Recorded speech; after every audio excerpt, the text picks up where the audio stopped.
Is Star Wars saved? We don't know that, but we know Hollywood may be bailed out, and MGM is for sale as we got Cecil here on Midnight's Edge in the morning.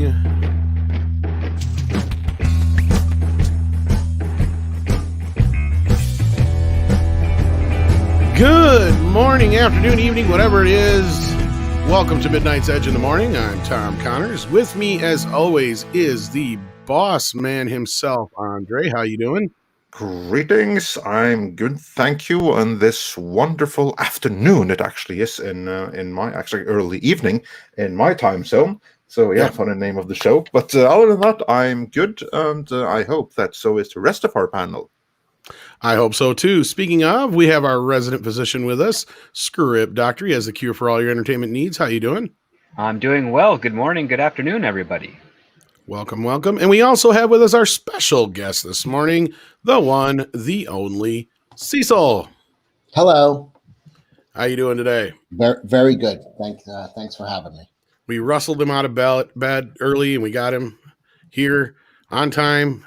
We're ready to go. I saw you sent me an invite. I hopped into the show last night, and then I was like, I'm gonna go to bed. I'm gonna like clock in like, I don't know, 12 hours or something. I went to bed early. So I went to bed at like 10 something, and I woke up at like 2 in the morning, and I was just up. And I was on with Ethan. For some reason, Ethan was streaming. I don't know. And then I had to, I had to change my location. So I drove and then hopped on the air till like 6. And it was fucking just, I don't know. And then I went back to sleep at 6 and woke up at 11. It sounds like my life sometimes. Fucking worst sleep. I don't have a heart attack or something. This is like, I feel like every biorhythm is off. Like it just, people are not meant to sleep in like 3 hours, stay up live stream for 5 hours, go back to sleep for 3 hours. But we'll see. We're not. It is what it is. And speaking of that, we also have quite an international collection of people watching us today. So to everyone in the chat watching, thank you so much for joining us. We really appreciate that. We have DB Cooper with us. We have Eric J.R. Maldonado Herrera joining us. And we have Sontar joining us, who even sent us a $5 super chat to start us off with today, saying, pulled a co-worker out of the way of a forklift this morning. Things are getting too relaxed around here. Stay aware of your surroundings, people. Yes. All right. Well, first of all, awesome. Congrats, applause. I mean that sincerely. Stay alert, and if the people around you aren't alert, then it's a good thing that you are. Avoid an accident at work. It's very important. They owe you a lifetime now. So yeah, fantastic work, Mr. Sontar. Really, really appreciate that.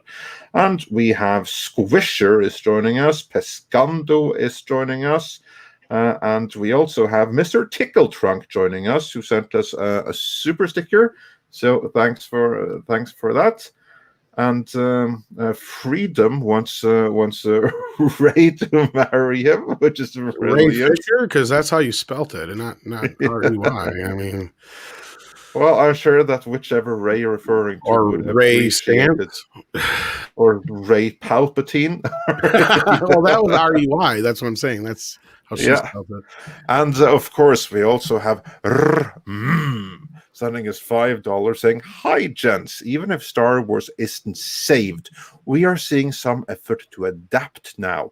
Regardless of the motivation and what they produce, it feels like progress. Yeah, and of course, we're going to get into all of that. I would like to say, though, if everyone watching this, it would be a huge help if you could hit like and ideally help share that we are in fact live right now, because this platform doesn't always do a very good job promoting that until after we are no longer live.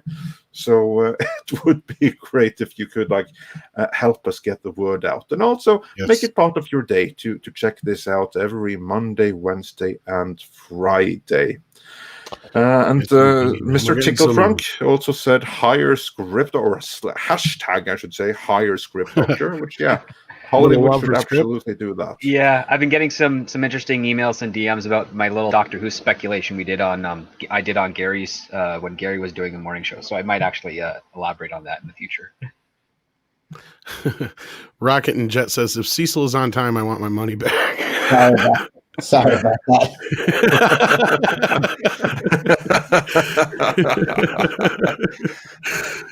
Can I give advice for Xantar now that he saved somebody's life? Yeah. Yeah, there's two ways you could play that. It's you could do it cool, and anytime he brings it up, or it's like this, you go, it was nothing. Don't even mention it. Be that guy. Or you could be what I would be, which was like almost every day. It'd be like, remember that time I saved your life? Don't give me some McDonald's. There's only two. You got to choose now which one you're going to be. I know which one I would be. You owe me a life debt, dude. Yeah. There you go. And DB Cooper, he has a question for £5. Of course, we're going to answer it. How long does CBS All Access have left, especially in the current climate? And the answer is, of course, they're already dead and they're living on borrowed time. And it's going to get... it's basically CBS All Access. The official story is that it's going to get repackaged into Paramount Plus. The real story is that CBS in its All Access in its current form is going to get shut down, and Paramount Plus will replace it. That is what's really going on. Failed experiment. Yeah, pretty much. So that was that's the legacy of what's his face again? Les Moonves. Thank you. That's guy. Yeah. We're getting a lot of love for Cecil in the chat as well. So glad all of you are filing in and saying hello this morning. We got Spider Unlimited, it looks like, says, good day all. Would Midnight's Edge ever be interested in producing an independent content such as film or stories? Merry Christmas to all. Well, happy holidays to you. And actually, that's a very definite possibility at some point, probably, I would say. I'm not going to say that anything concrete is in the works yet, but it's something that we want to do. And 70s rock fan says for $5 Canadian, thank you so much. Hollywood is the disease. Midnight's Edge and Cecil are the vaccine. So, yeah. And Adrian Nasaruk sent us a super sticker for £5. So thank you for that. Thank you. And another one for Mr. Trickle Trunk as well. Yes, and Mr. Tickle Trunk, he wants all of you to go near your speakers as I say, and the ladies just went wild. Yeah. And Sandra Hammer, go ahead. I was say Sandra Hammerson says MGM for sale again. I was gonna say, yeah, the headline it should be when MGM is not for sale. They should throw out a headline. Exactly. Oh, the world will stop if MGM ever advertises, "We're in the black." That would be something. We'll get into that. But for right now, gentlemen, let's Cecil? When they say we're the vaccine, he means we're going to be forced on you by your government, which I'm all for. I don't know about that, but I think the government tried to shut us down. So, on that note, Improbi says, if Cecil is a disease, where do I get infected? Right. All right. But gentlemen, let's get serious and let's get into the first main topic of today, which is the rumors that Disney may be trying to basically salvage Luke Skywalker, as they apparently have figured out that is the key to saving Star Wars. Now, this rumor comes from WDW Insider, and it's been reported by, among other places, Pirates and Princesses, which is the blog of Clownfish, the YouTube channel. So absolutely go and check that out. But yeah, basically the gist of the story is this. Namely, that Disney have kind of figured out that they really dropped the ball with the sequel, and that they need to salvage Luke Skywalker because everyone needs Luke Skywalker. Disney needs Luke Skywalker to work. Game developers need Luke Skywalker to work. Third-party merchandisers, they all need Luke Skywalker to work because no one cares about any of the characters associated with the sequel trilogy.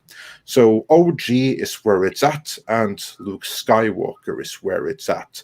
So what we saw in the Mandalorian Season 2 finale, and if you haven't seen that yet, and I just spoiled you, then tough luck. How the hell did you manage to get so far without being spoiled? But But yeah, so what are your thoughts on that? That Disney seemed to have come to the conclusion that maybe we shouldn't burn the past after all. Cecil, your thoughts? I think it's absolutely insane that they spent $4 billion on getting Luke Skywalker and put out 5 shit movies before they realized people want Luke Skywalker. It's like I don't know. It's like a restaurant paying for a liquor license and then nearly going out of business before they start serving alcohol. Yeah. It's what the fuck are you doing? I'm sorry. I don't know. Can I curse on this channel? Of course. Oh, okay. Yeah, it's mind-boggling. They were buying Luke. That $4 billion was for Luke Skywalker. For the fact that it took them this long to put Luke Skywalker on screen, and yes, that was not Luke Skywalker on screen during any of the movies. This was the first time we saw Luke Skywalker, and it's kind of crazy that people with high-paying salaries took them this long to realize this is what the people wanted. It's asinine. Yeah, you can absolutely say that. I would have to correct you a little bit, though, because you said there were 5 shit movies. But let's be fair. People like that one scene in Rogue One. You know, the one with the one Darth that Vader. causes all the problems? Yeah, they like that one scene. So let's be fair and say that it's 4 3/4 of a movie that people dislike. Right. So well, I didn't mind Star Wars: Inglourious Bastards, but like I think you pointed one of the first ones to point out to me, Script, that that really shouldn't be Vader at that point in his career. Yeah, I think, we see him beaten down and we see him talked back to by a bunch of bureaucrats and like 3 scenes later and shit like that. Well, think of it this way: is an antagonist really that threatening if he lowers himself to destroy peons and not let his own peons do the work for him? I mean, it's like having Vladimir Putin come down. I mean, Vladimir Putin come down and do a personal assassination instead of having someone else do it, hypothetically speaking, of course. Like you take a political figure or one of the most powerful people in the universe, and you're like, oh, he's just going to kill nameless rebels? Like, that's not Vader at this point in his life, 20 years after being established as the Dark Lord of the Sith, the Emperor's best friend, so to speak, second only to Tarkin. Like, no, it's cool. I'm not going to dispute that. It is cool. It just feels very out of character. I would imagine Darth Vader's apprentice doing all that type of stuff, not Darth Vader. Why is he getting his hands dirty at this point? Exactly, yeah. I mean, our first instance of him, he doesn't get his hands dirty at all, and any kill he makes, it's very intimate. He kills Captain Antilles by strangling him in interrogation and then breaking his neck. Then he force chokes the admiral that's giving him lip over in the Death Star. And then he kills Obi-Wan one-on-one. And then in Empire, every person he kills, it's one at a time, intimately. I mean, the only person he kills in Return of the Jedi is the Emperor, and again, intimately. Like that's Vader's thing. It's well, personal. And the guy even says, no one's afraid of your, ancient religion ways. Yeah, your sorcerous ways. Like, yeah, they're even treating him like he's some relic. Like, like he hasn't been doing like you just said, like he's probably been letting all his lackeys do all his work for him for the last 10, 15 years. Yeah. Yeah. And I think what they ended up doing is the whole putting the Death Star plans on that disc and then handing it off physically. It was all contrived means to get Vader to be the guy that goes after it. I mean, I always imagined that, they're sending actual transmissions. Multiple transmissions were going to the ship. That's why they followed the transmission. They saw the ship, and that's why they found Leia's ship, is they're following a transmission, just like you would follow a radio transmission, figure out where it's going and whatnot. But no, it's literally that ship was there, and then it just jumped into hyperspace, and they followed it that way. A little anticlimactic, a little less conniving, a little less imperial, in my opinion. But that was just my take. That kind of threw me off. Yeah, absolutely a point to that. Yeah, and even when he flew the TIE fighters in Episode 4, he killed each soldier, each Y-wing one at a time. And he told this TIE fighter, so I'm on the leader, that type of thing. He's making it personal. Well, he wants that Skywalker kid. Yeah. Yeah, he just doesn't know why yet, because the reason wasn't invented until the next reason. Exactly. The next movie. Yeah, exactly. Tonister Tree says, and this goes to your bit a little bit. The joke is to put your junk on the speaker, Kurtzman. I don't know if he's listening, but oh boy, that would be the key. That is the key. Yes. And Pop Culture Avenger says, Merry Christmas, Andre, Tom, and all. Great stream with ADF last night. Thank you. Keep up the interviews. Yeah, thank you so much for joining us last night. That was a great interview with Alan Dean Foster. Very enlightening.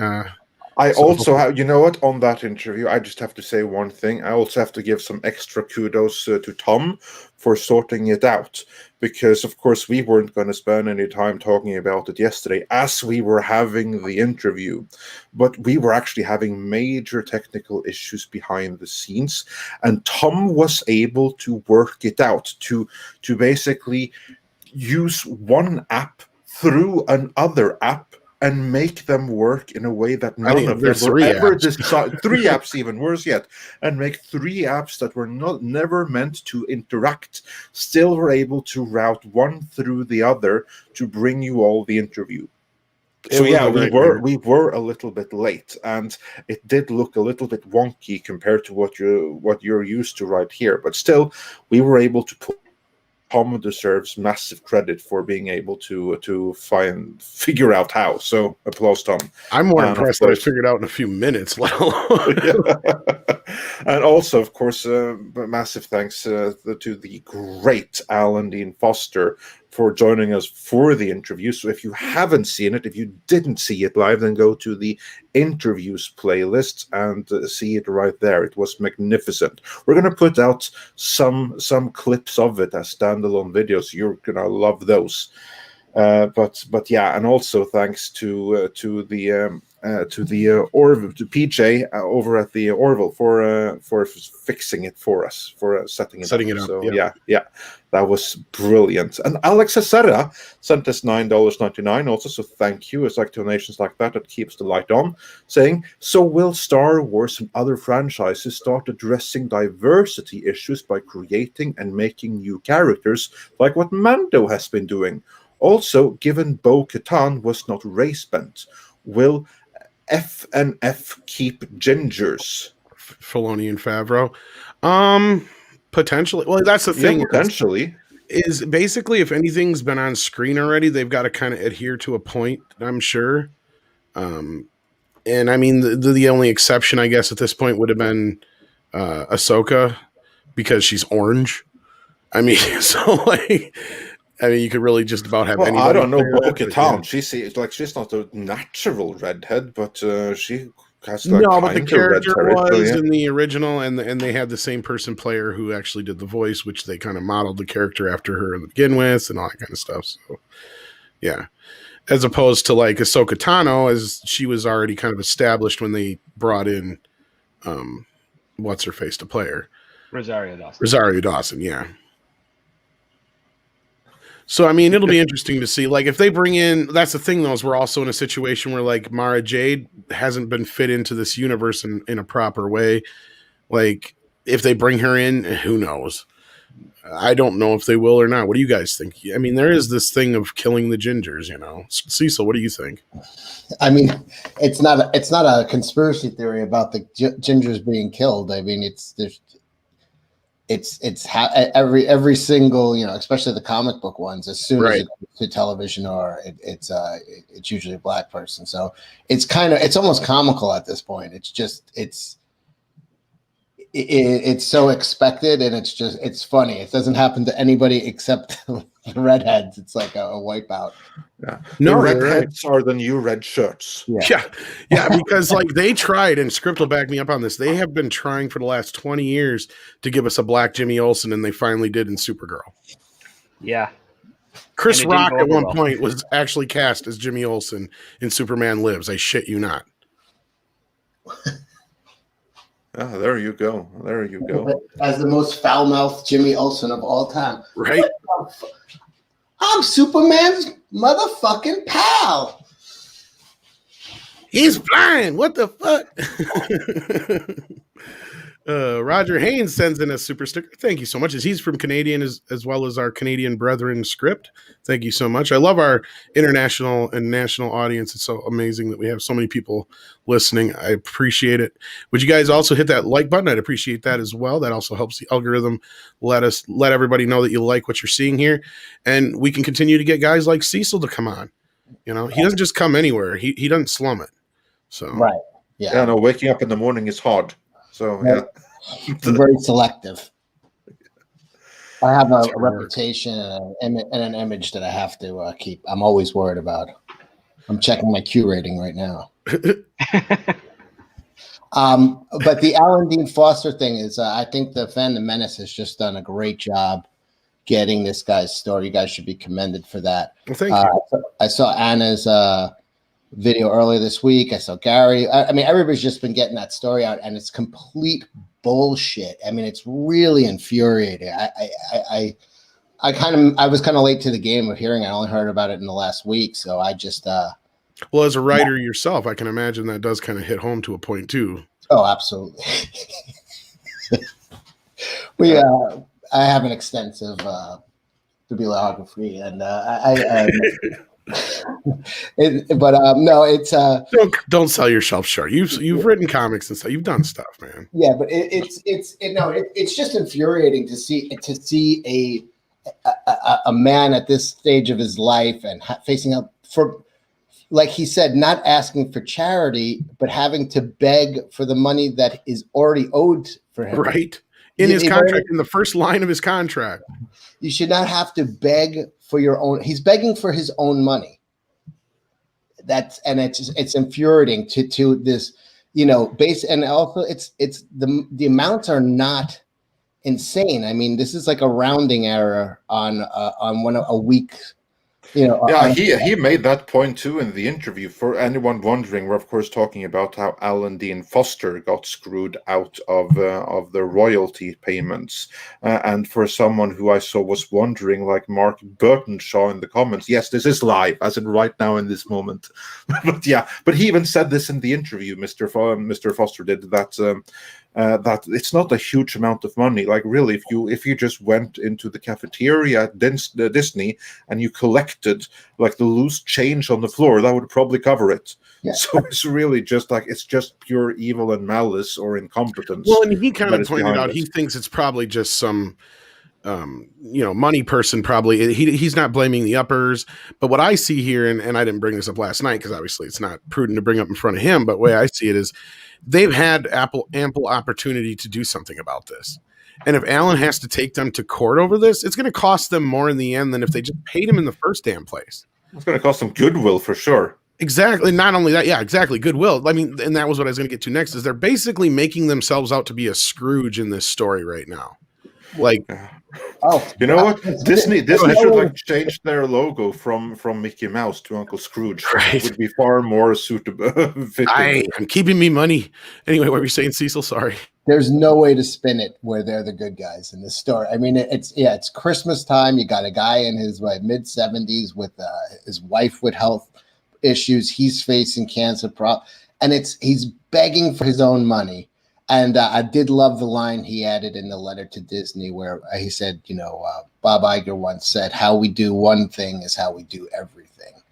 And that's telling. So they could say it's getting lost in the shuffle, but I think they're just, I don't get it. I think all of us making noise about it will get this taken care of, because this is a PR nightmare. There's no way for them to look like the good guys in this situation. No, because Bob could have fixed this right away. Fuck, if anything, he could have made it look even better by cutting a guy a $500,000 check right now, just being like, here you go.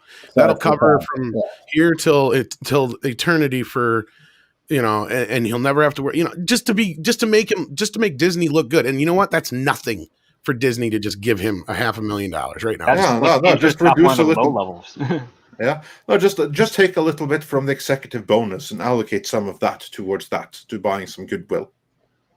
Now, does he? I don't know his story. Does he have kids? Because a lot of these deals are in perpetuity. So after his death, it goes to his kids, his grandkids. So I'm not 100% sure on that, but I mean, he even said, like, in his original contract that, because that's the argument that he got back from the money guy in Disney, was that they bought or that's what he said in the press, I should say, I think is they bought the property, meaning they didn't buy the obligation. And he's like, I don't know where he gets that idea, because in the first line of my contract it says, until basically, I don't remember the exact wording he said, but basically anybody who buys the license from here on out carries this responsibility with them. Like it comes with the deal, and this is common practice in any, even with buying a house with a mortgage or a car with a lease, you can't be like, I changed owners. The payments stop at this point. No, it has to be settled. It doesn't make why wouldn't a company just make deals with people, sell it to one company and have them sell it right back just to wash all obligations? Yeah, and he doesn't understand because, he's had no problems getting his residuals for The Force Awakens and all that kind of stuff was taken care of. And, he's worked with Disney, since, they took over Star Wars. So it's not new, but it's just these specific books he's not seeing any residuals for. So it's just odd. And it would be one thing if it was just the Lucasfilm books, but it's not. It's also the Alien novels and stuff too. So it's just, it doesn't make any sense to me. Yeah, I'm wondering if he has kids and grandkids and stuff like that, because that's a lot of well, it's still not a lot of money, but it's like if it's payments in perpetuity, then it's forever. So his work should be getting, as long as it's being sold, he gets his, what is it, 0.5% or something like that. I don't know, but it's available on, I'm sure, any digital book outlet. I mean, he basically is saying like all the Star Wars books are still in print.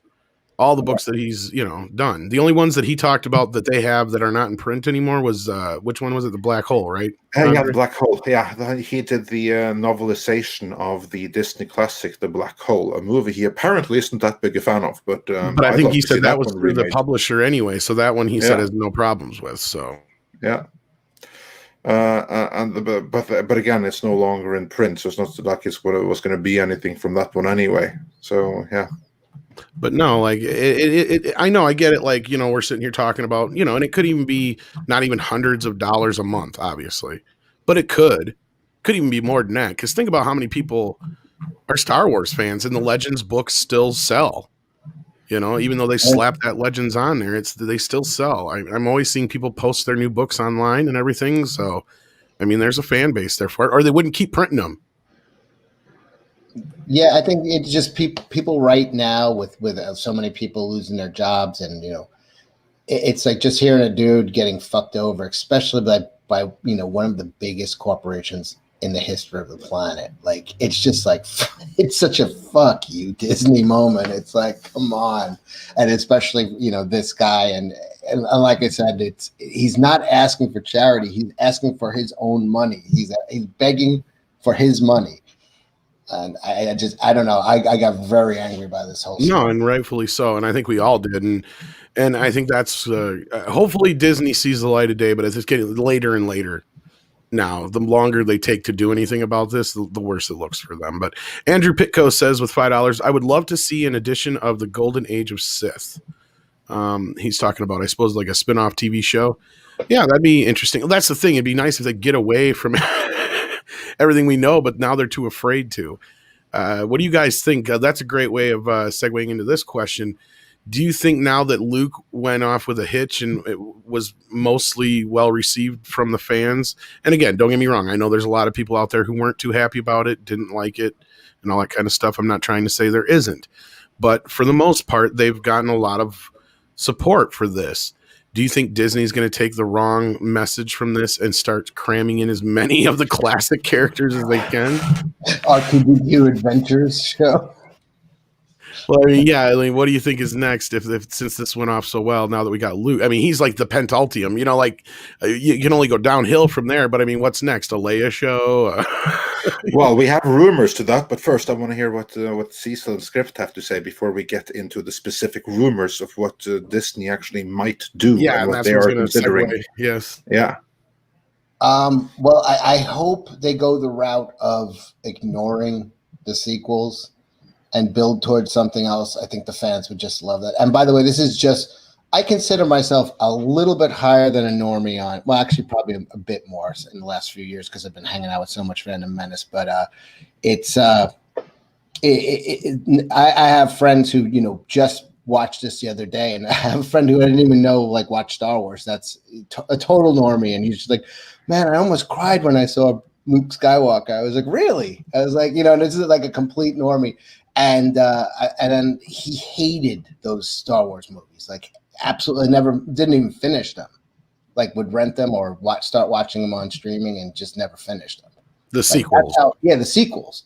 So nobody wants this tied. Not normies, not hardcore fans. Nobody wants it tied. So if they're gonna can they just listen to the fans for this and just do something to retcon it, or just say, that's an alternate timeline or something. They have to. But if they're gonna start building towards the First Order and that shit, I'm just gonna lose interest so quickly because we know how the story ends and it sucks.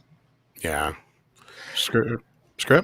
I'm actually a little bit divided on this because I worry that even if they are going into a new direction, we're going to get nothing more than fun with lightsabers whenever a Jedi is involved. And that's not really it's a Star Wars aspect, but it's not what made Star Wars Star Wars. What made Star Wars was the characters. I mean, for instance, Luke Skywalker's character was not destroyed by being blown up or killed by a lightsaber. He was destroyed by the actions that was written for him to follow. And I think that's something everybody who, whether you're in the fandom menace or not, whether you're a fan of the films, should pay attention to, is that we need moments of Luke Skywalker coming into becoming a wise and experienced Jedi. And I also find that any action set piece you give me of Luke Skywalker will never compare to him facing down the most powerful being in the galaxy, which was the Emperor. I mean, you're just not going to do anything that's more impactful than that, unless you bring in another big baddie that's worse than the Emperor, in which case you still have to have Luke Skywalker face him down, and not with a sword, but with his wits, his guile, creativity, imagination. Those are the things that make heroes heroes. Having a hero slaughter a bunch of robotic droids, that's like, it's literally mopping a floor. It's as consequential as you would have mopping a floor. You want to see something that's got some great drama, some great philosophy, some great morals, some stories, things that make us look at Luke as a role model as opposed to just an action hero that is quote unquote badass. Like anybody can write a badass character, but to make one that we want to grow up to be, look no further than the original trilogy to find that example and live up to that. That's what I would hope they would do. Yeah.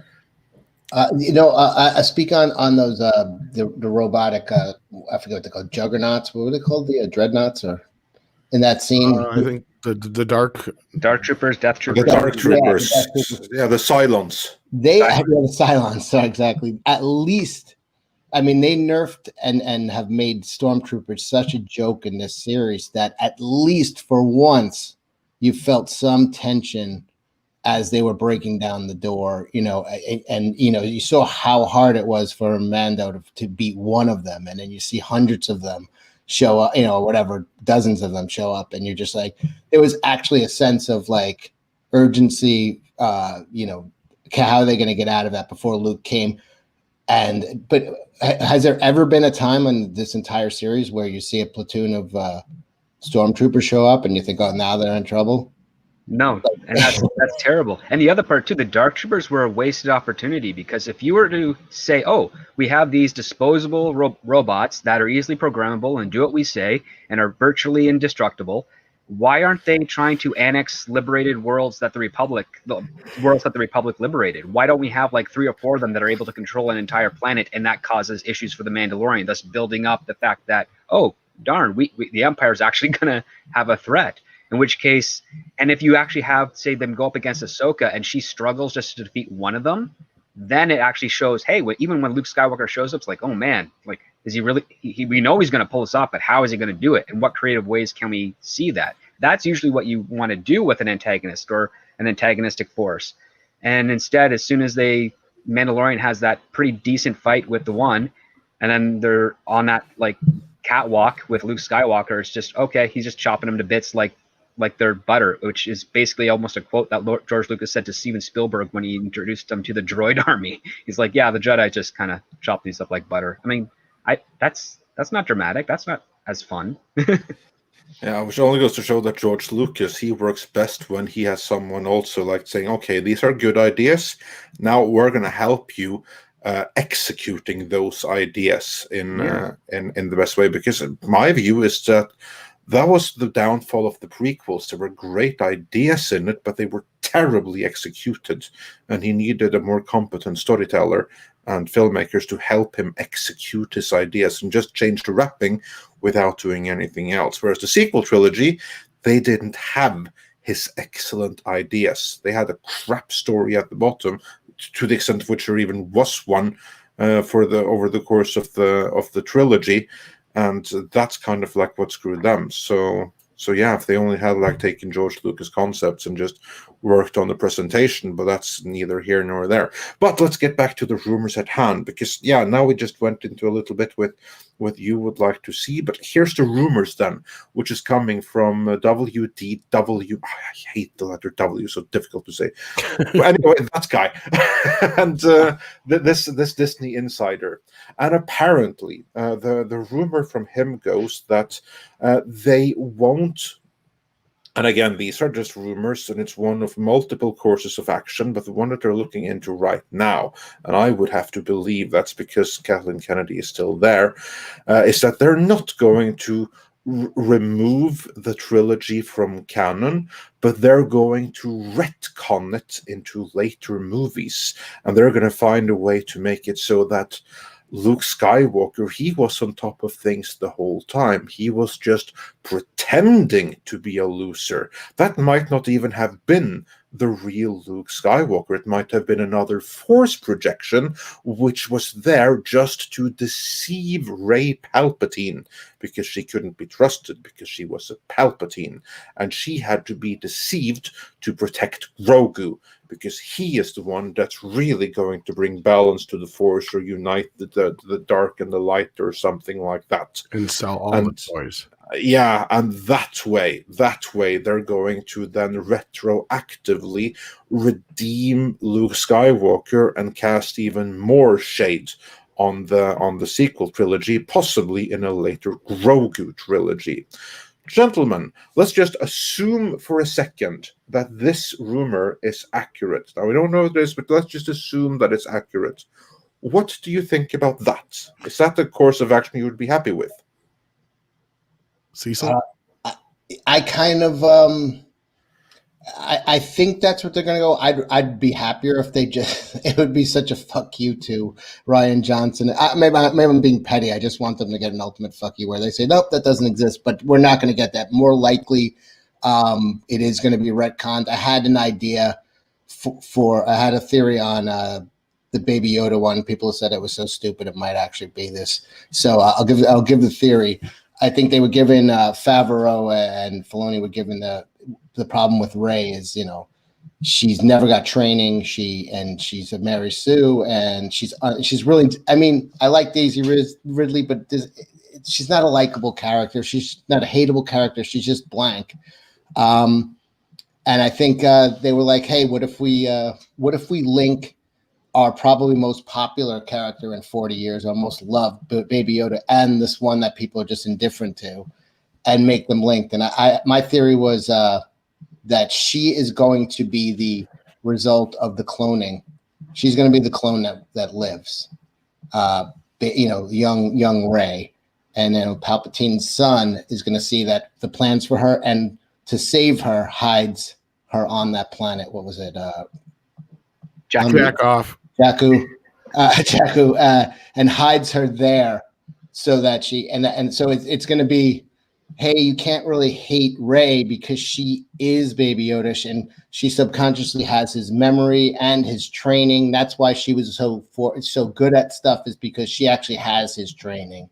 But she doesn't have his cuteness though, Cecil. Right, but it's going to be hard. It's going to be his soul. Like, it's going to be like if you can't hate Rey because that means you hate Baby Yoda because she's basically a clone of him, And my theory was that's what it's going to be. It's she was, they were showing all the failed experiments in the tubes. She's going to be the one that made it, and Palpatine's son hides her to save her, and that's it. It's going to be revealed that she was made from the Baby Yoda blood. So I hope Baby not. Yoda's baby sister. Yep, exactly. It's like, how many hoops do they have to jump through to try to like make you Ray likable? Like, just get over it. Okay, fine. They're Yeah, not going to I make her like. likable. Yeah, Don't make her I like. likable at all. Yeah, I like Daisy Ridley. Daisy Ridley is awesome. None of this is her fault. So I like feel bad for her that Ray Palpatine is such a crap show. But I'm like, how many hoops are they going to have to try to jump through instead of just like discarding the whole thing and reboot it away? That's a simple course of action from my point of view. But script, what do you think?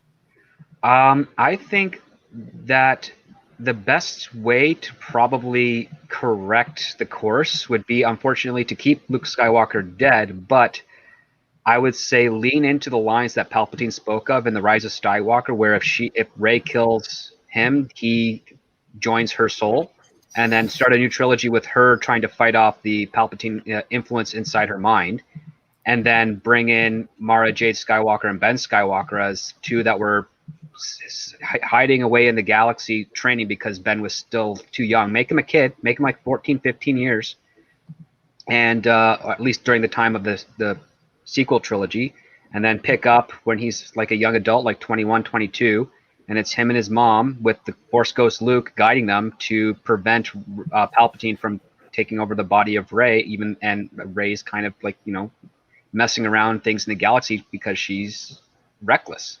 And everything's kind of off put. Like there's the New Republic that's recovering after the First Order. There is no First Order or anything akin to that at this time. It's just independent planets kind of figuring out their own thing and having their own scuffles, if you will. But keep it a very intimate story and lean into that, because at least you still have Luke Skywalker as a Force ghost, guiding his kid that he's been away from for a few years. You've got a new character, an older woman, maybe in her 50s, late 50s, playing Mara Jade Skywalker. I would expect Kerry Russell to do that, personally, even though she's not quite that age, but why not?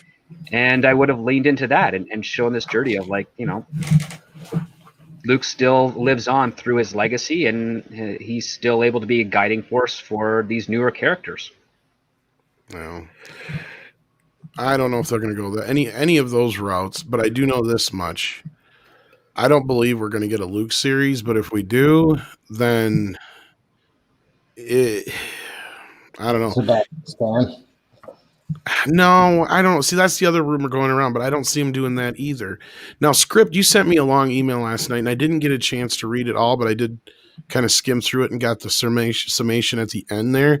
And I feel like you were kind of onto something with like a lot of what's going on behind the scenes. And I'm not trying to steer the conversation in a different direction, but I think it is relevant in a sense of like, I really do feel like we're seeing a little bit more of this whole push and pull on the inside of Lucasfilm. And I think you made the point that I've been trying to make too, is that I think a lot of these announced shows aren't going to happen, but notice how everything that Favreau is involved with is already pretty much going ahead. And if this Luke rumor is true, I don't know what it means for the whole entire thing. Like, I mean, I don't know about them retconning anything. I think Andre's more right with they'll just ignore the sequels from here on out. I mean, and that kind of goes with what you were kind of telling me with, the few shows that you think are going to happen besides that movie are just the shows that are related to The Mandalorian, pretty much, besides the animated ones. Well, yeah, because the animated ones, I think, were kind of like the easiest bet for them to do. They're a little cheaper. They take a little longer to produce, so they have to start working on them earlier. But yeah, I think the animated ones were kind of on the docket. I think the Visions one, I suspect the Visions is going to be any story that they were maybe weighing against the odds of success and saying, oh, we'll just throw it in here, and if it does well, at least that's our trial run for maybe investing into a more broader scope down the road. Well, what I mean more so is all the other announced stuff we don't know anything about as far as any kind of start dates. We've got nothing solid, but we had Jon Favreau say flat out, yeah, Boba Fett's going into production and the Mandalorian's going in right after that. And, so those things are already a go. Yeah. And I can imagine the Rangers show will come shortly thereafter, but we didn't hear anything about any of the other shows, and he was all like, yeah, I asked Kathy not to say that at the thing. So like, to me, it feels like he asked her not to, but it was his kind of choice. It sounded like to me to do this show. And do you get what I'm saying, Andre? I mean, As far as like, it feels more like Favreau steering a bit of this than she is. Yeah, here's the thing that I think that I think that Favreau only steers the Mandalorian spin-offs, and that's all his. And I think that he has little to nothing to do with anything else. Right. And I also think that those little to nothing anything else, those are the things that are at risk of not getting made in the end, because Disney are really gonna push the Favreau stuff as the new Marvel, which I'm all for. What has me slightly worried, though, is that this still happens within a corporate structure that where Kathleen Kennedy remains on top, and that is infused with her acolytes. I mean, just look at what's been going on recently, because you've had like this asshat. I don't remember his name, and it doesn't really matter. But there's like this asshat that's an editor at StarWars.com or something that's been going around telling all of these different news outlets that don't be too excited, because this is still the Luke Skywalker that's gonna end up that loser in The Last Jedi. Something or other his name is. So that's like the thing that I think that there's going to be loads of almost sabotage against what they're doing within Lucasfilm, because it's a company so divided, and that has me slightly worried. But yeah, so I think that those things are all going to get made, whereas I'm not so sure about all of the other things, which are Kathleen Kennedy's projects. The Anakin and Obi-Wan Kenobi one, yeah, that's definitely happening. I don't know how good it's going to be. My worry remains that that's a great opportunity to basically destroy both the young Luke Skywalker and Obi-Wan and Darth Vader in one fell swoop. But we'll see. We'll see what happens with it. They have to purge these people. Exactly. You have to purge them completely. Like, you have to do a complete wipeout of every single person that, every single ideologue, I should say, that was brought into the company. They all have to go. Yeah, because it can never be fully recovered till they are gone. Go ahead, Cecil. Well, yeah, it's just Sketch just wrote what I was about to say. COVID is a perfect excuse to wipe out these people, because they're going to have to downsize. I mean, they're losing so much money. The parks made so much money. And the things she did, I mean, the Star Wars park, that part, no one gives a shit. She insisted that it be, from the sequels. And, if you see Drunk 3PO does those park shows, and he's just like, people just walk around going, where's Luke? There's no Luke. It's Ray, it's Poe, it's Kylo. And it's just a bunch of tourists walking around going, where's Darth Vader? And it's like, oh, he's not here. We have Kylo. It's like, what? It's just a disastrous. It's hard to believe that no one is held accountable for these disastrous decisions. I mean, they're burning money. And especially now, like this year with COVID, yeah, this might be the excuse where an adult shows up and says, get these fucking people out of here. They fucking have caused enough damage to this franchise. Well, one thing that keeps getting pointed out to us and others specifically who are, who do enjoy The Mandalorian and stuff, yes, we understand Kathleen Kennedy is still in control. We know her name is there as an executive producer. We know what she's up to, and that's, kind of getting back to what I was saying with the whole thing is, yeah, I think you're right, Andre. I think anything that Favreau has his hand in, Bob is automatically going to make sure it happens. As far as all this stuff that, Kathy has in her agenda, script was right. It's all stuff that was being repackaged from before. And I really don't see Lando getting off the ground. I don't see the Acolyte getting off the ground. We know Casio Keyboard's going to happen, but that's because they're like force feeding that shit. Yeah, they're filming it already. Yeah, and the Bad Batch was already in the happen. I think why I think it's going to happen. I think it's going to happen because it's going to have Darth Vader in it. Yeah, because no one cares about the Casio Keyboard, as you say. No, nobody cares. There's literally, to my awareness, no fan demand whatsoever to see him. Maybe a little bit for the everybody robot. Says the same. Yeah, exactly. Everybody says the same thing. I like the robot as long as he's in it. Yeah, if they announced the show as K2SO, I think people would be interested.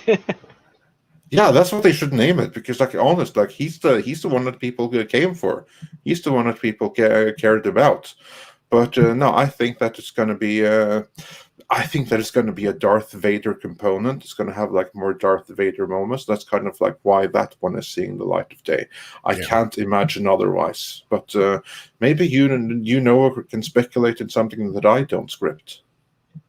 All I know is that I remember when Rogue One came out, they were really pushing for more of that time. For like they wanted to do more Rogue films. I remember that intently. There was rumors of there going to be one between A New Hope and Empire. I think it dealt with them establishing their base on Hoth or something, but that was like the rumor at the time. But I also heard rumor that there's going to do a Darth Vader series that was going to take place during the same period of Rogue One. And when I heard that they were announcing like the Disney Plus series, I think that was like 2018 maybe. I figured, oh, that's what it's going to be, and then it just turned into Cassian Andor because they wanted to do a Rebel perspective things. But I don't know. I'm like, there's no premise to this show of Star Wars Andor that I've seen that's solid that would make me or even a casual fan want to take a look at this show. So this is going to be, unless they have some sort of really amazing hook to it, I think it might be a dud when it debuts. Yeah, I'm not. I don't have any hope. I don't see it doing anything. Max Santiago says, "Do we have a Lucasfilm employee on our side? One, for fuck's sake." Yeah, Jon Favreau. Yeah, that's one. You probably got a few dozen others that are just not in any position. Exactly. Yeah, exactly. He's afraid to say anything. Yeah, that's probably a good place to go back to some of the super chats, and then we can move on to the next topic. Indeed. Let's see. I'm just going to get back to where we were because we got some to get through. Just give me 1 second here.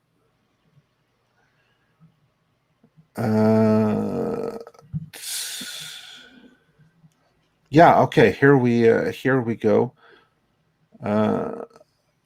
We got a super sticker from Adrian Nasaruk. We said that, and Matt G wonders, Cecil, when's the next Hail Salad due out? tonight it's coming out. Hell Salad is a channel he puts together these like very bizarre out there cartoons where he just spends like months clipping together random sentences from the Jack show, and then he animates them. Oh, I gotta see that. Yeah, have you ever watched that? I don't think I've seen that. I've seen your other ones that one guy did, Michael Bancroft or whatever. Yeah, that's good. This is really out there stuff though. Like if you get a chance, it's called Hail Salad. Give him a sub. It's bizarre. I wonder how it translates to people who have never watched the show because it's just really weird shit. And then you don't even realize like the weird sentences that we say because you're listening it back and say, I said that? Oh shit. But yeah, so he has one coming out tonight and it looks like a doozy. Yeah. And tonight, Cash Grab ends for good tonight, by the way. Oh yeah. The last day. If you want to get in on Cash Grab on the Indiegogo, that's today's last day. Thank you. All right, I will share the link for that in the chat. Can I say one more thing before we change the subject? No, go ahead. I'm still going to keep in my back pocket a little hope, even though it's highly unlikely, that they will alternate universe it because of what's going on in the Marvel universe. They are introducing the concept of multiverse to normies, and they're getting it. So it's the more like they did it first with the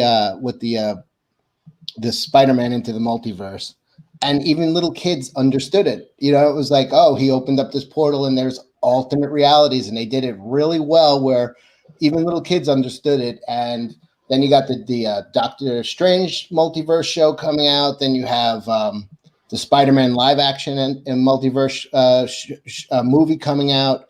Then you have WandaVision, where obviously she's going to be living in an alternate reality. So they are introducing the concept of alternate realities really well in the Marvel universe. So if the fan base and the general public at large are open to that idea and understand that concept, it gets a lot easier for them to do that with the sequel. So I'm still praying that they do it. Yeah, indeed, me too. And with that, more super chats, and then we change topic.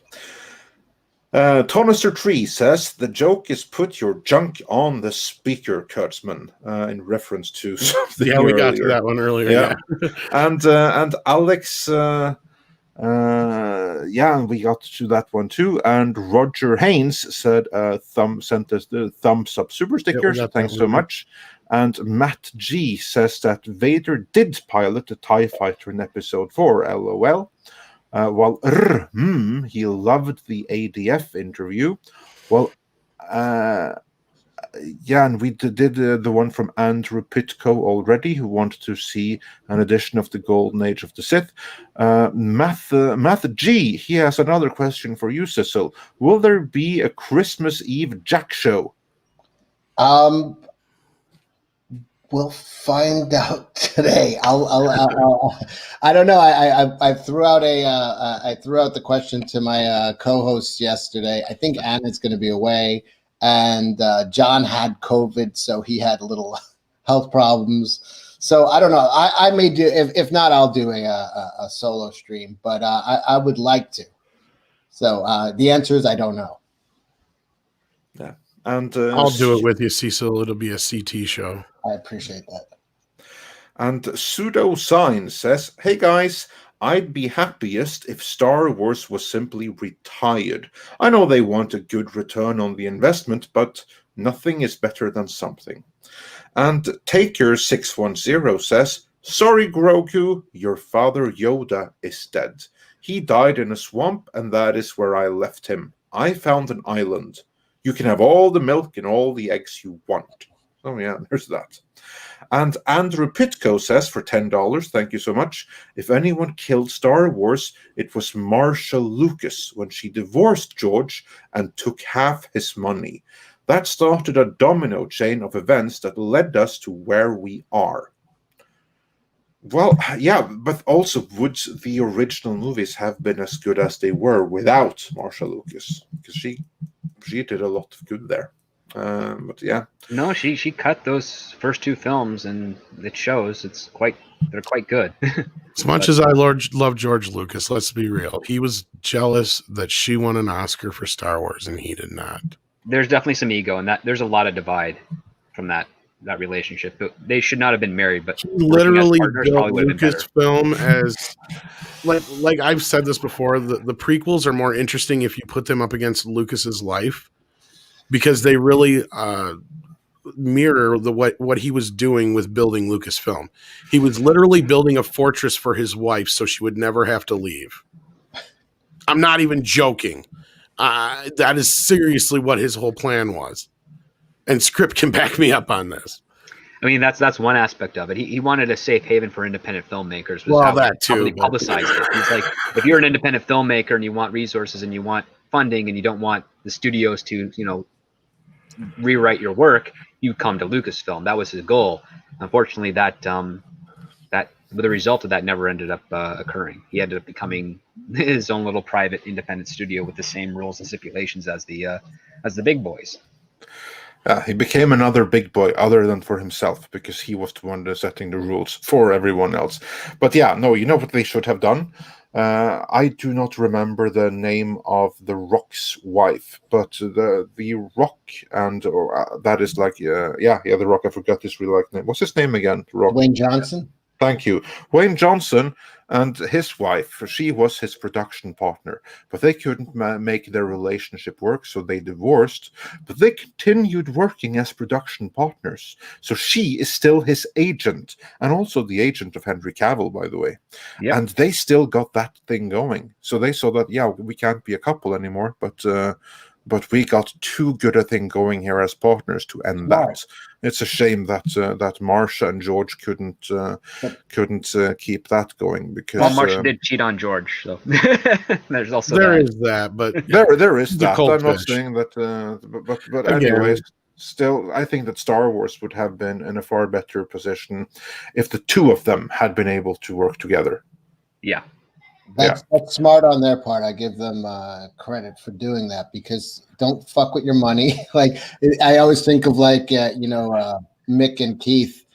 all these other bands, they're like, we broke up because we hate each other. And it's like, yeah, we hate each other too, man, but we're not fucking turning down this money. Like we may not, hang out off stage, but, we do work well together. So why throw that away? So, so for The Rock to still be working with his ex-wife, I wasn't aware of that story, but it's smart. It shows there's a brain in there that's like, hey, there's no reason to stop what is working. Yeah, then they are like one of the big powers behind the Snyder Cut and everything then coming, and also with Henry Cavill coming back as Superman. That wouldn't have happened without the constellation of Cavill, The Rock, and The Rock's wife, who is their joint agent. Oh, I had no idea about that. That's for real, because like he's Black Adam, right?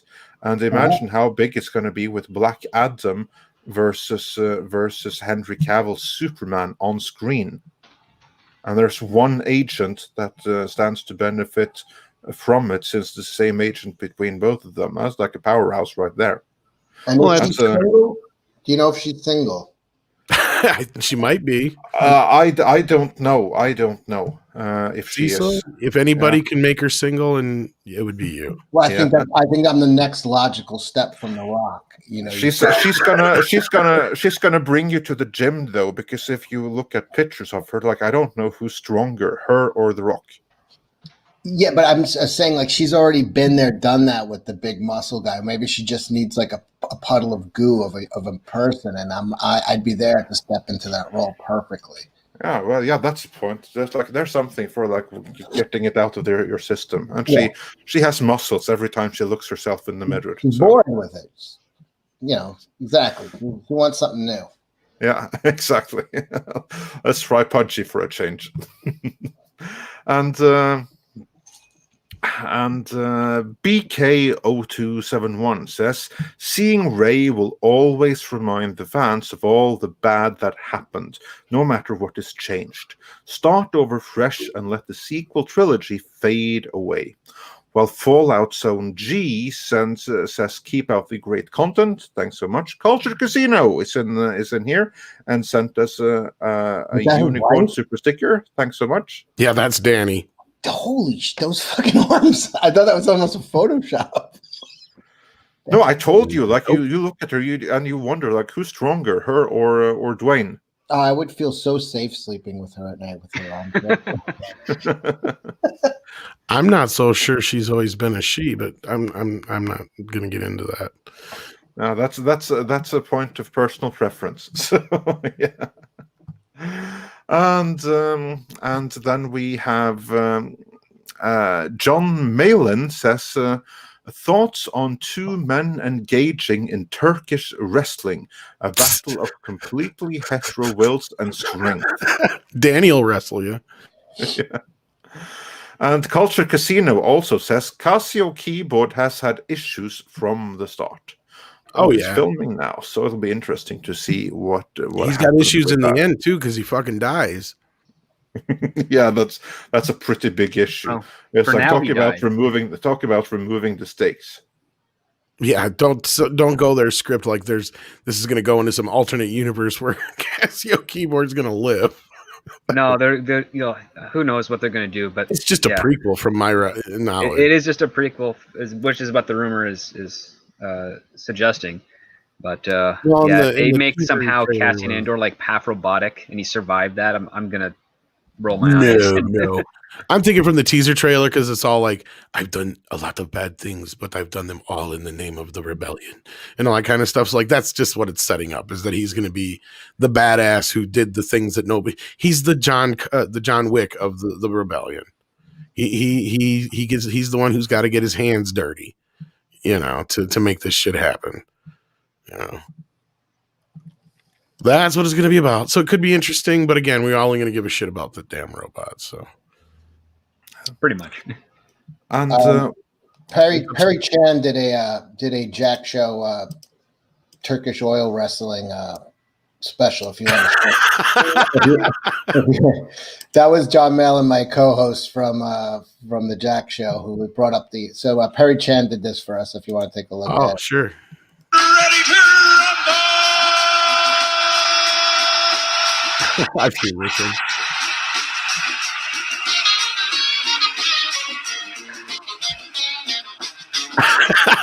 Oh boy.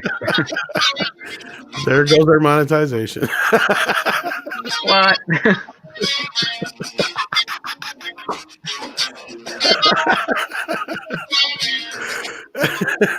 This is 29 seconds too long. Oh my lordy. Jesus. So that's on YouTube. That's an actual sport, by the way. If you saw, there were crowds, and if you watch it, there's like children there, and it's an ancient oil wrestling sport.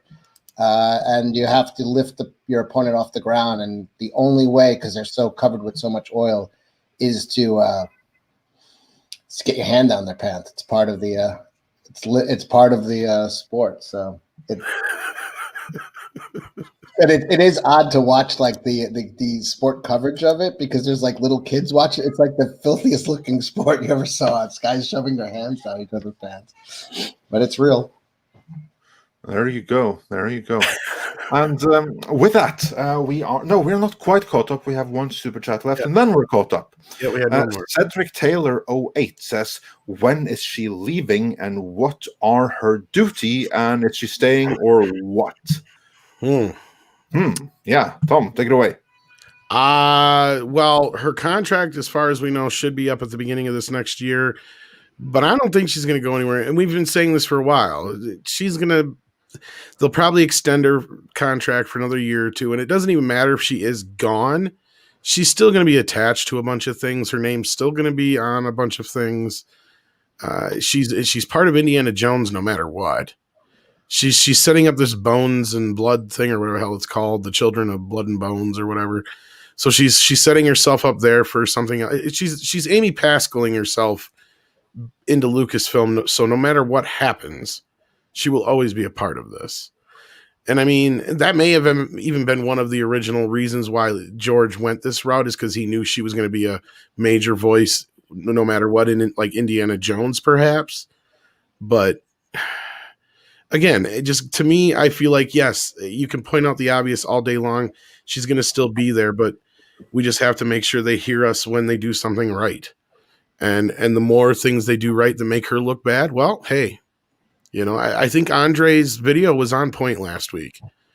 Even though she does get, because that's how it goes. If you're the captain and the ship's running badly, you get blamed, right? That's what we've been doing for 5 years now, 3 years now, whatever. And if things are going well, no matter who's the one who's responsible for it, the captain gets to, get all the praise and the benefit of that. That's what happens. That's how it is, Shit rolls downhill, but it also rolls back uphill. I mean, or strike that and reverse it, but you know what I mean.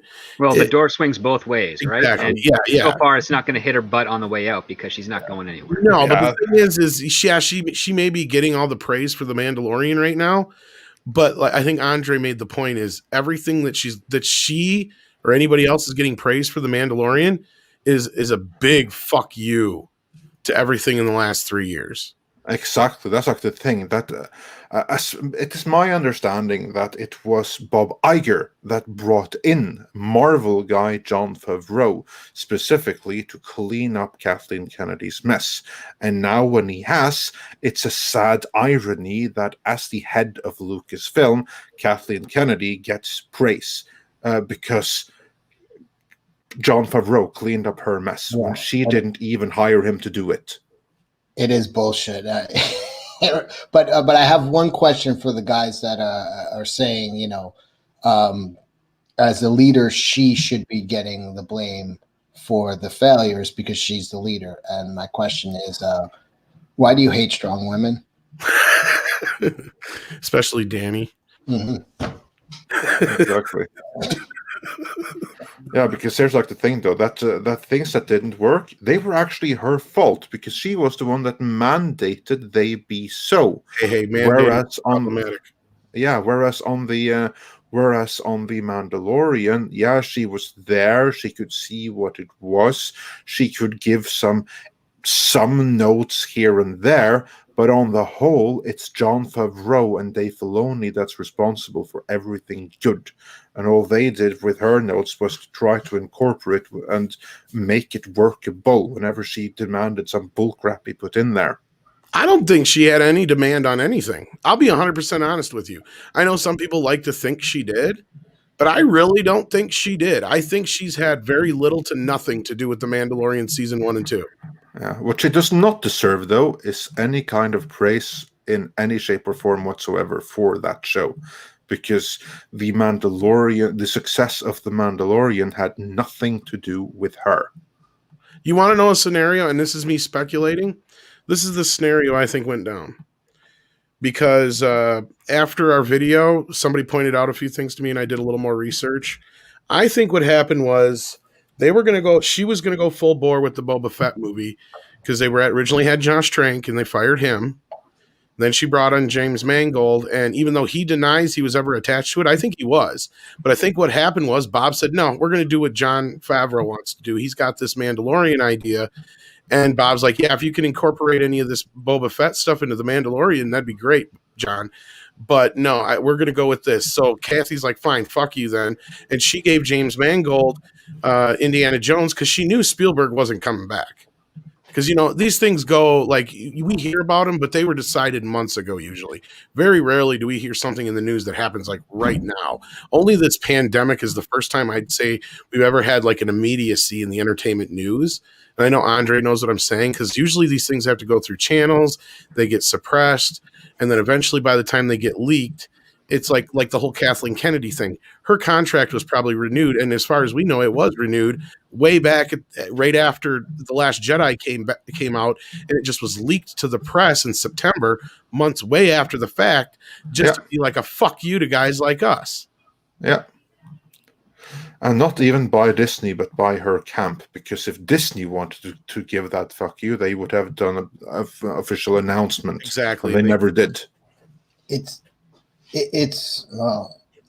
a weird thing that the going forward, like, that was her plan. It was the only people that care about the old stuff are 50-year-old men, and we've got to get that, and we've got to get the young audience, and they want new characters. They don't want what their dads are watching.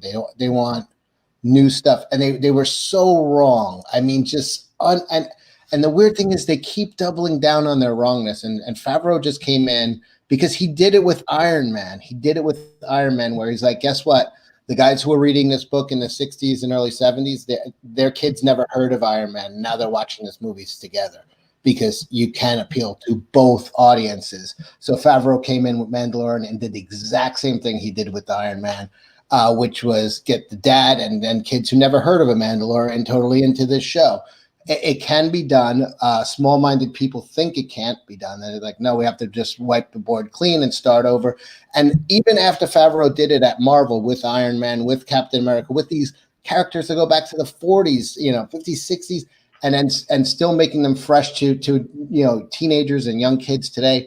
Even after he did that, they're still in Marvel Comics going the same way that Kathleen Kennedy thinks is, let's wipe out the old. No one wants them. Let's give them Miss Marvel. Let's give them all these new characters. Let's give them Snowflake and Safe Place. Let's give them all this other fucking garbage that is just soundly rejected, because it is possible to reach, the 50-year-old nostalgia guys and their kids at the same time. If you're smart and talented like Favreau and others, it can be done. It's just that the people in charge are not smart and are not talented. No, they're actually stuck in the past, because what you're describing is the marketing to the children of baby boomers, where the parents were so enthralled with their kids that they would buy anything that those kids begged them for, and it didn't matter that you had to sell to the parents, you had to sell to the kids. And now they're trying to do that same model again, forgetting that those kids that begged for that stuff back in the day are now the adults with the money. Yeah. Right. For the grandparents in this case because of the age. But no, I think you're right. I think you're both dead on.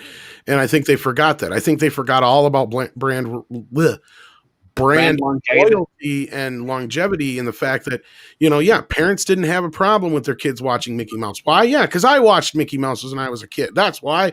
And then you go to the next generation, same damn thing. Down the line, same thing with Superman, same thing, and then Star Wars was introduced in our generation. And that's the thing is, and I seen it with my kid. It was like, yeah, I got no issue with my kid watching Back to the Future. Why? Because I've seen it. I know it. It's a brand. It's a franchise I trust. I know it's family friendly enough, what have you. Same thing with a lot of the earlier Simpsons and stuff like that, and Looney Tunes and whatnot. I knew what he was watching. I knew what he was getting into until they started changing the brand.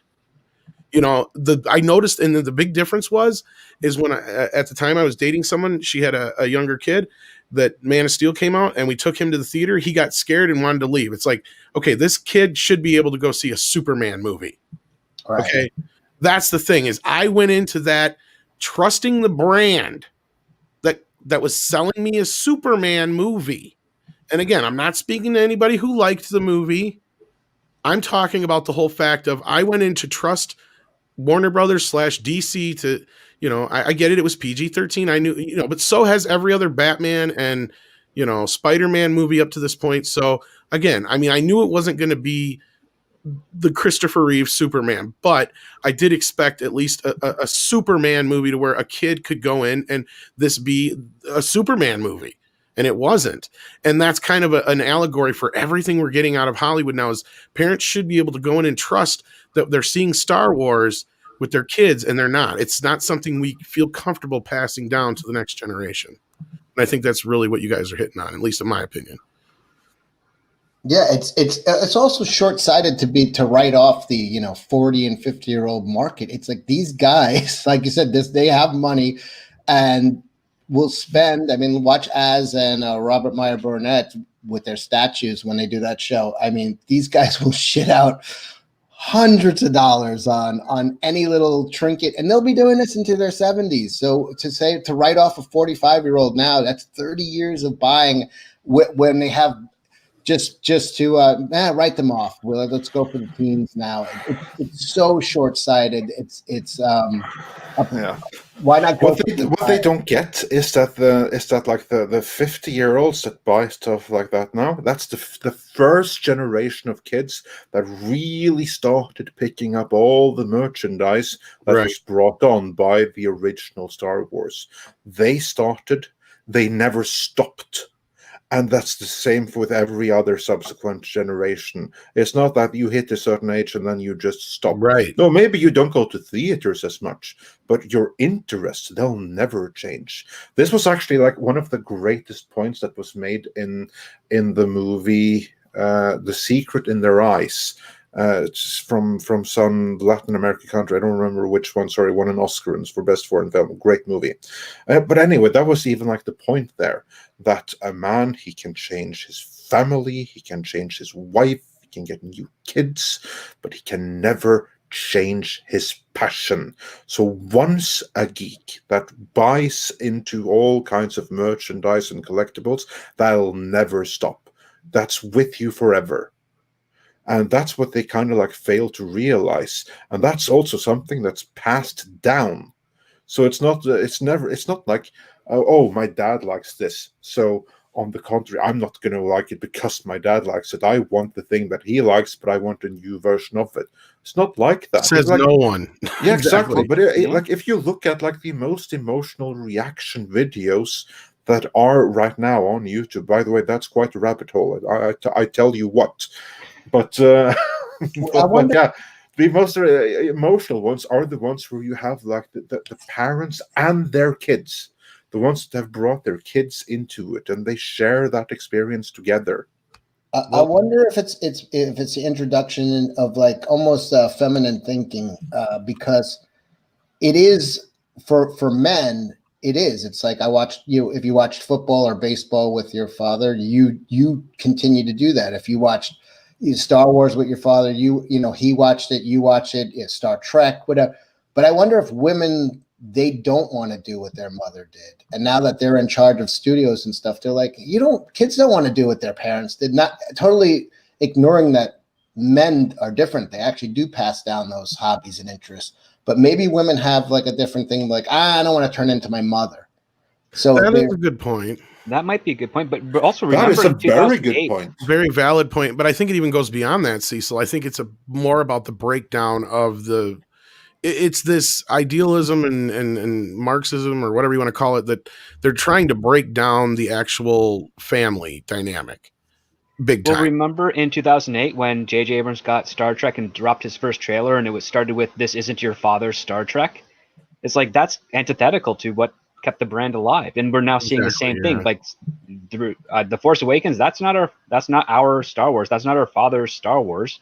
It's a very poor copy, and then the rest of the movies go in a terrible direction. But yeah, it's very You're much treating saying it like a car commercial, though. This is not a fucking car. This is yeah, exactly. This isn't the Futara we're talking about selling here. Like You know, it's one thing to say this That's isn't your baffling. father's Ford. That sells a car, but that doesn't sell Star Wars. It's like this isn't your father's Star Wars. It's like, cars aren't designed to last for generations. Movies are. exactly. Ideally, stories Thank are. you. That's my point. It's like they're adopting this idea that they can just keep remarketing, repackaging, push it out there, just like it's. And we get on this all the time, back and forth on it. But no, I think you guys are dead on with that, and I think Cecil, you bring up a very valid point with how women generally are like that. They're like, I don't want to be my mother. You know, you don't hear that so often with a guy saying, well, I don't want to be like my dad unless their dad. On the contrary, you have like many guys saying, I want to grow up to be my dad. Yeah, because they look up to them. Yeah, exactly. Yeah. That's a weird dynamic, right? The fact that we want to be like our fathers, but not like our mothers, and it's like, not. what are the dads doing that the mothers aren't? I mean, like it's just a rhetorical question. What are the dads able to do with their kids that the mothers aren't to have that type of role model aspect? Well, I think a lot of it introduce them to Star Wars. Yeah, exactly. That. See, dads usually mean fun. Like, let's look at it. Let's be real here. Moms usually mean business, yeah. I think it probably has to do with women fear aging more than men. That too. So they turning into their mom is also a sign of them getting old. Where guys don't worry about that. They revere older men. They don't Absolutely. mind. That's another big point, Cecil, and that's another reason why I think women like KK are doing this, and why and why a lot of the Hollywood groupthink is they're trying to adopt this, and they always have. It's nothing new. They've always tried to adopt whatever the younger group is thinking, but they're not even looking at it like, okay, we've got the first time in history, and I hate saying this generation is fucking clueless. Okay, they have no fucking clue what they're doing. And I've said this to my own son, and I've seen it firsthand because he's part of this generation. And at least I can say with my kid, he's smart enough to see some of the stupidity out there. But at the same time, it's like I see these kids, and it's like you guys are supposed to be the smartest generation ever. You have literally every single answer in your hand at any given moment. Yet I've never seen you guys be so fucking stupid. And Andre, you pointed it out. It's because they don't have to retain anything. Exactly. That's like the thing. You don't have to. You have all the information, and because of that, you don't have to learn to think. And that goes right back around to these franchises. What is so? Why do they want to get rid of the past? Because then it's so easy for this newer generation to come in and not have to retain anything. They don't have to do any homework. They don't have to be a part of anything. They don't have to go back and do any research. You don't have to have an entry level with a father or an older brother or sibling or whatever to get you into it, or sister, what have you. You know, because that's another thing they always keep overlooking is that women are fans. If anything, Star Wars has a bigger female fan base probably than Star Trek. I'm willing to bet. Look at Anna's a prime example. You know, I mean, look at most of the women in the Phantom Menace. They're here because they're fans of Star Wars. Also, Anna is. If you talk to how did she get in? She got into Star Trek because she would watch it with her dad. Exactly. Yes, and that's another thing too. No, I think you brought up a very, very valid point there, Cecil. And how it was accidental, I assure you. I know, I'm sure it was. Yeah, but also, you also brought up a great point. You said that you said that the car wasn't built to be passed on, and no, it's true. But the only car that you could pass on, that has the endurance to pass on, is your dad's car. Oh yeah, like the one that they worked on all the time, that despite all the problems it had, she kept on getting other parts and stuff to keep it alive. It's going to need some maintenance, but that's going to freaking last. Well, even a better yet analogy, because I mean, I brought up the car part, and that's what I was saying. They're selling it like it's a car, because that's the old, car adage is like, this is not your father's Ford, And that's the thing is, no, wait a minute here. Something that gets handed down to you from your father is generally something that they got from their father, and they got from their father, and they never altered it. They never changed it. That's what makes it special. Is that it's whether it's like a pocket knife, a watch, something that, that's generally, something that's given down, from a father to a son generationally, right? Yeah. Some kind of symbol of manhood, some kind of symbol of heroicism. It generally has some kind of story attached to it, even a medal of honor, perhaps. If you're, we're I have a camera, Yeah. a Brownie Reflex Synchro model camera that's got to be from like the 1930s. That's gone now. I'm the third generation to own this, and it still works.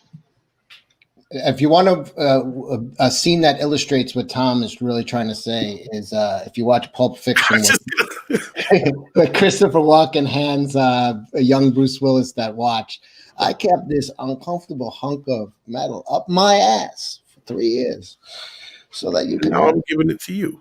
Or you could take something a bit more literal and Obi-Wan handing Luke his father's lightsaber. Yeah. There you go. There you go. It's in the first film. The symbolism of that is in the first film, and they failed to do that in The Last Jedi. They failed to do it. Luke was supposed to be that person.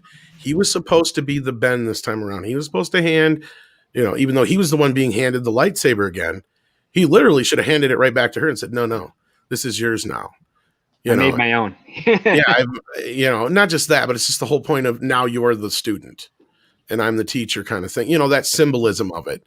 You may not be my daughter, or maybe you are. At that point, we didn't know.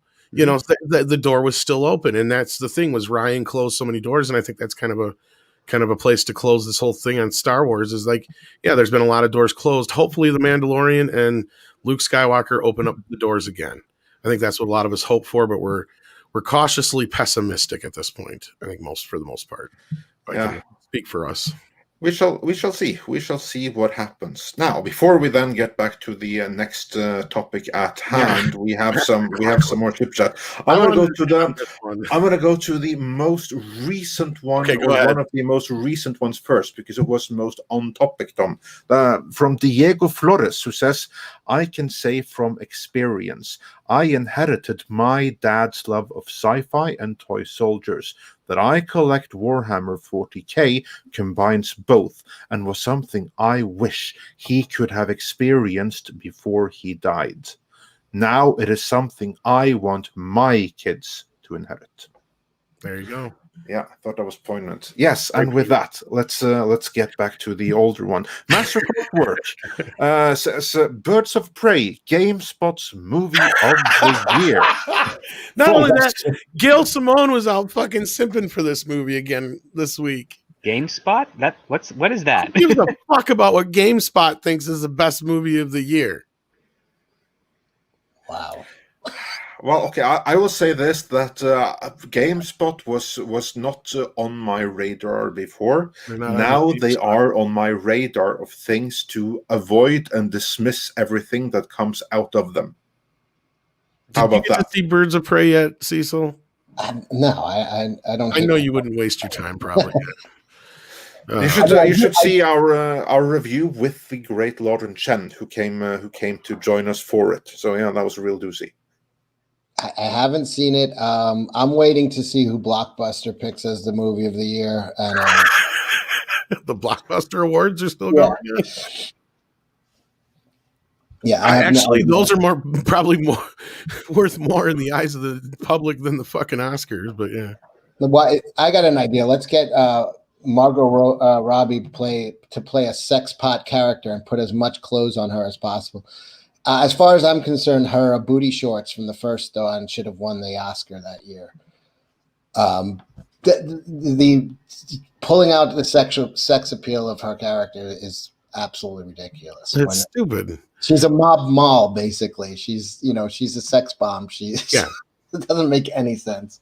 Well, no, and I think you're, and that's like this whole thing with the new modern feminist movement trying to adopt her as some kind of icon, when it's like, you guys do not understand her at all.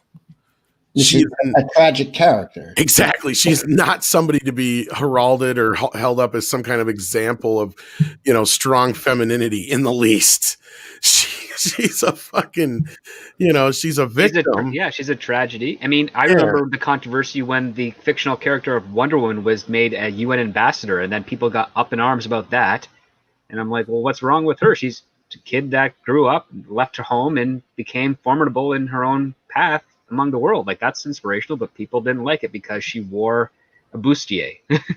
Oh, for fuck's sake. Eric K. Joseph sends Canadian $10. Thank you so much.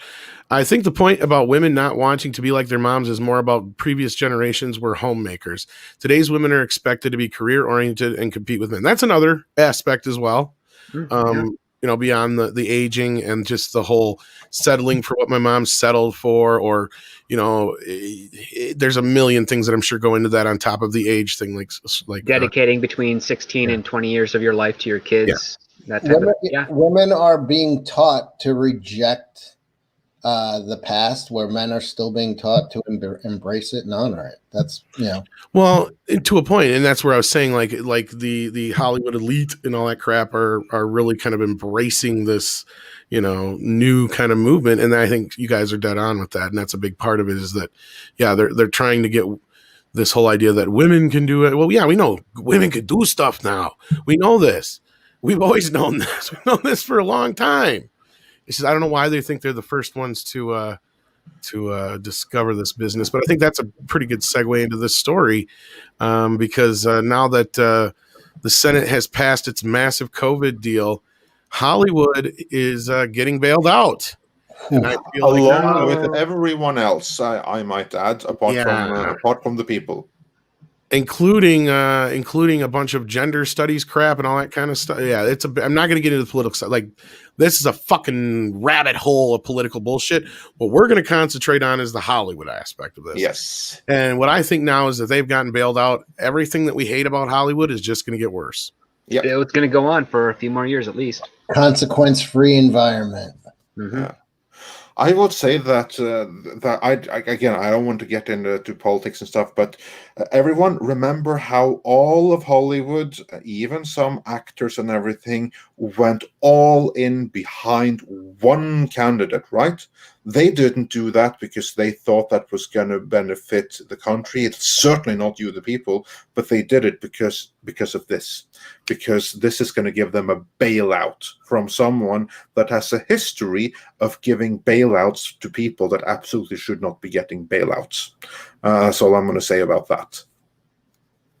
Yeah, I mean, Hollywood's completely out of touch with it's self-interest only. I don't know if it's as big a story outside of New York, but there's the kid on, you know, Saturday Night Live is going business as usual, and it's like, how are they doing live shows with studio audiences while New York is shut down?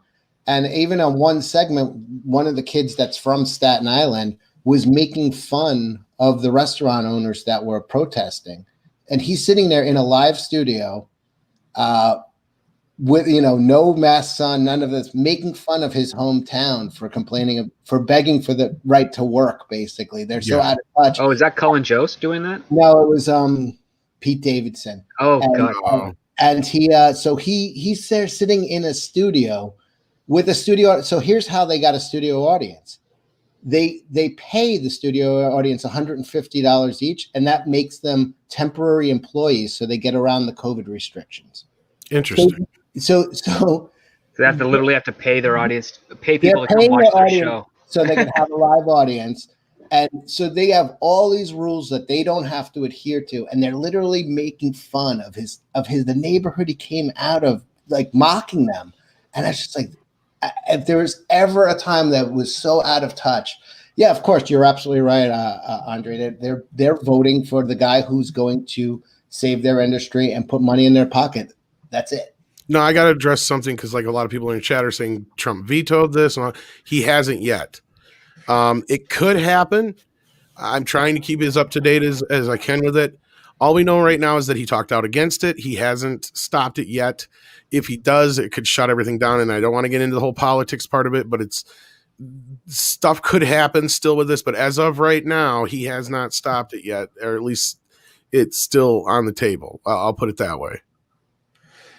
Yeah, it's And if he does veto it, which he could, because really anyone with half a brain should, then it's going to get pushed back until everyone supported for this very reason, until he's fully in power, and then it's going to be a bill that's 10 times worse, and that's going to get signed right off the bat. And again, I mean, here's the thing is, and I don't want to get into the politics side of this, but I can see the two angles of this. If he vetoes this, they could use that against him and make him look like a bad guy. If he doesn't veto it, then there's all this money that's going to go into all these other things instead of the American people. And you actually had Pelosi come out and say, yeah, finally you're agreeing with us that the American people need $2,000. But Pelosi's leaving out the other part of it where it's like, yeah, because you dumb shits went and put a bunch of other shit in here that shouldn't be in here, including this and other shit. Like the bill is 5,000 pages long. Can you believe that? 5,000 pages. And imagine the amount of loopholes that are in those 5,000. Well, that's the problem. Is beyond the Hollywood thing, which is at least tangentially connected to this, because at least it's COVID related. There's a bunch of crap in here that has nothing to do with COVID, right? The majority of it has nothing to do with the majority. It's like, again, I cannot claim to have read the 5,000 pages, but at cursory glance of some of the findings, it's like 90% is about funding things that absolutely should not be funded. 5% is bailing out the people, and 5% is other COVID measures. So it's like almost nothing has anything to do with what this should be. And part of the stuff that really doesn't need a bailout is the showbiz thing, because all of these things that are in the bailout thing right here is so that the stuff that we don't want to see continue will continue. And yeah, you can say that there's a bailout for the theaters in there. However, my reading of it is that it's actually not so much for the theaters. It is to uphold the current system so that the ones that you really fund and the one that you really bail out are all the people that are reliant on those massive, massive budgets. So it's still ultimately about propping up a system that so far hasn't really been working out over the last few years, and to ensure that continues. In the chat over politics, this bill was put together by both the Republicans and Democrats. Okay, so let's just be clear on that. It's more like a budget proposal than a bill, really. I mean, the density and what it's addressing, that's like a federal budget. Yeah, but here's the thing, though: it's not been put over by like the whole of Congress, by everyone. It's put together by some very, very few select people from both parties, and no one else in either party have been involved with it. So this is not really so much a partisan issue, because neither party has been that involved with it.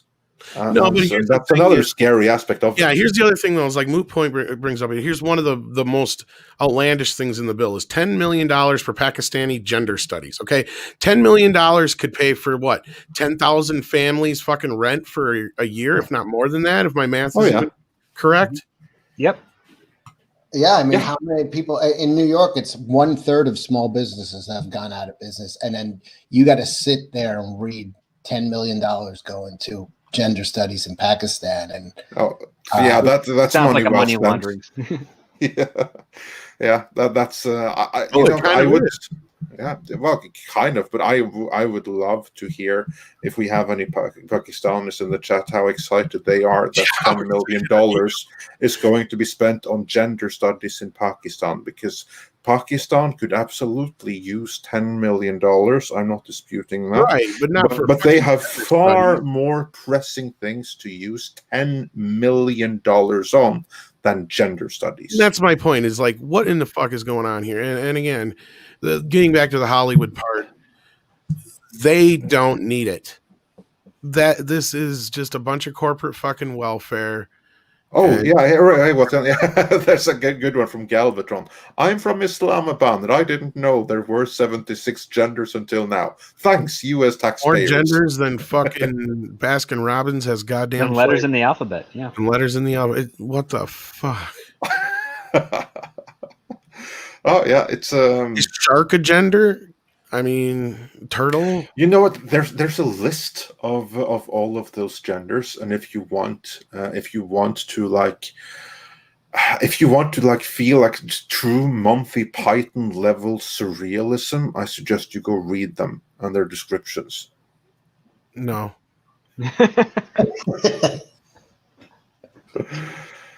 But yeah, I agree with you, Andre. Hollywood does not need a bailout.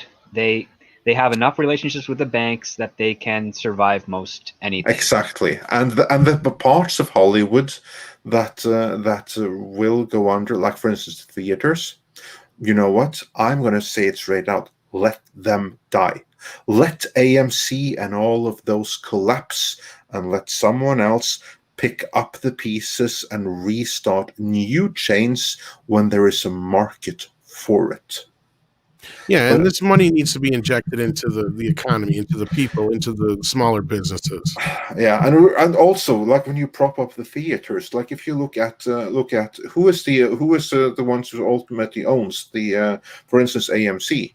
You're handing money straight to the CCP. Well, you're giving and the funds here's to the other them. thing I said the other day. I don't remember if it was on here or if it was on Friday Night Tights or what it was, but that was the whole thing I said is like, you know what's stupid about this whole bailout on Hollywood? Fuck Hollywood, give it to the people. If we give a bailout to the people, then they can afford to actually do things like, you know, buy movies and go to the theater and maybe actually afford to have Disney fucking Plus. Like, is that the whole thing? Is like, okay, fine, Hollywood's going to get bailed out. What good's that going to do you when nobody can afford to have the fucking HBO Max or Disney Plus anyway? Yeah, no, but they can afford to put like more propaganda out there. Exactly, and that's why I keep stressing to people is it's not about money to them. They don't give a shit about money. This whole thing is manufactured, and you know, maybe we touched on a little bit more than we ever had before with Cecil bringing up the whole thing with, you know, how women are injecting this into the whole thing, and I think he's got a point there, and I think that kind of matches right up with the whole breakdown of the, you know, the family unit and how it is now, and how they want to destroy that idealism of you know, the idea of just having, you know, some people just want to live a classic family life. You know, there's nothing wrong with that. Why is that such a bad thing? Nobody's saying you can't live the life way you want to live it, but what's wrong with, you know, a wife, a kid or two, and a dog and a white picket fence? Why is that such a bad thing?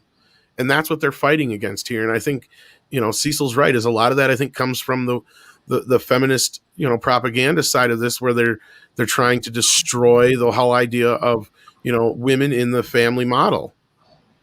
I think there's more to it than that, but oh yeah, it goes much deeper, and we don't need to get into it. But no, again, and this whole fucking bailout, that's all it's going to do. That's all it's going to do. We're going to get more Birds of Prey. We're going to get more fucking Terminator Dark Fates.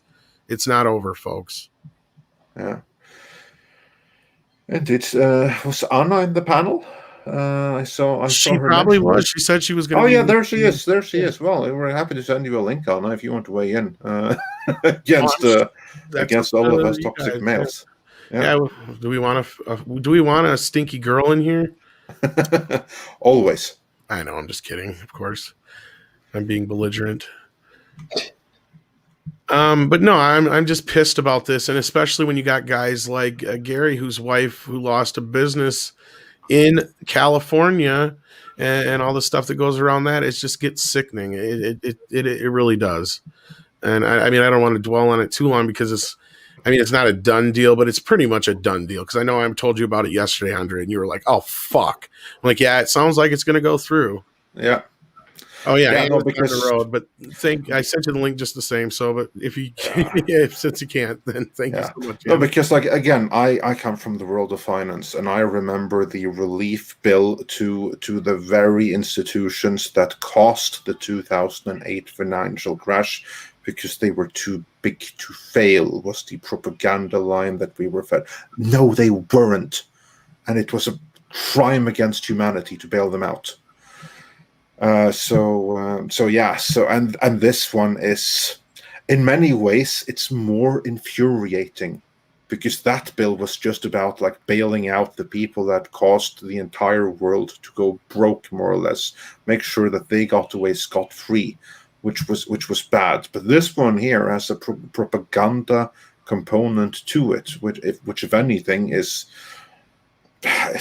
even worse. So yeah. Yeah. But all right, we got Cecil here, so I want to talk about some more fun stuff. Yeah. Roof Karen sends us a $10 super chat, though. Thank you so much. Or Roof Korean, I am so sorry.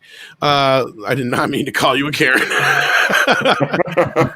Love the Foster interview. Thank you, Midnight's Edge, for your contributions to fandom. Priceless, and you are preserving history for the franchises with your work. Ask Craig Zoller for next interview. Wow, we'll see what we can do. But no, thank you so much. And again, we got to send shout out to PJ from Morville Nation for that, and all the other people that are doing this, because we're not the only ones. There's a lot of other people that are, helping Alan out right now, trying to get the word out there on what's going on. And the more we beat this drum, the more the word gets out there and the worse Disney looks. So there you go. That's the way to do it. And thank you so much for that. And Ian Slater, our good friend, sends in $5. The bill is an insult to all of us that broke our asses to keep this country going. Yeah, and he's a truck driver, so I know what he's talking about. Mm-hmm. Exactly. It really is. I mean, it's so insulting. I don't know how people can, so many people have lost their businesses, and to just see this money, their homes, yeah. I mean, it's got to be driving people insane right now. Just if they're what they're doing is they're dangling the $600 in front of us, thinking we're not going to even pay attention to the rest of the shit. Is what they're doing. You know what I'm thinking? Then what the hell is $600? What kind of difference is that going to make? Yeah, of course. Yeah, you're gonna. Okay, so fine. So you get $600 cash. Guess what? You're gonna have to pay those $600 back a million times over in tax for generations to come.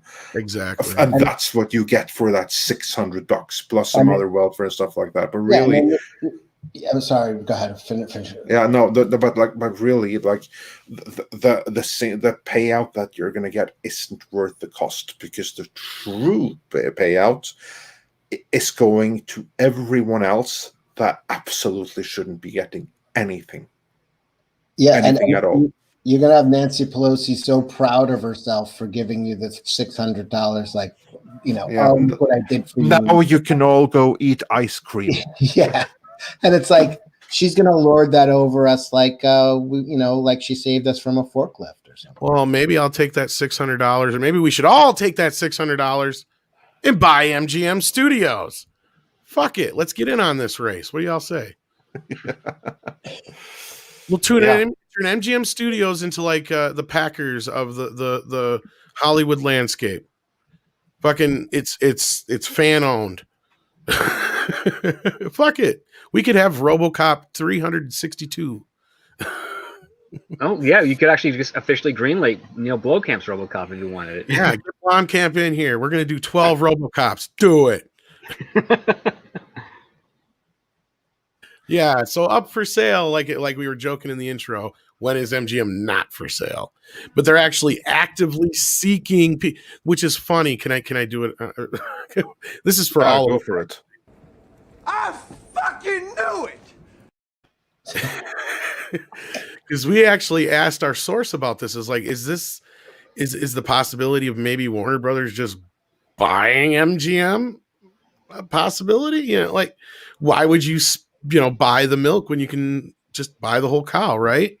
Like, why would they just buy Bond or No Time to Die when they could just buy the whole fucking studio and do what they've been doing? And that's going to lead into another story we got going on here. But I mean, again, this is like non-news, but it is the beginning of the end.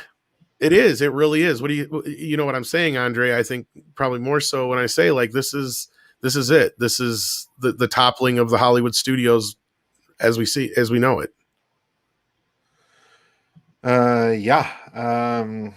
It is. It's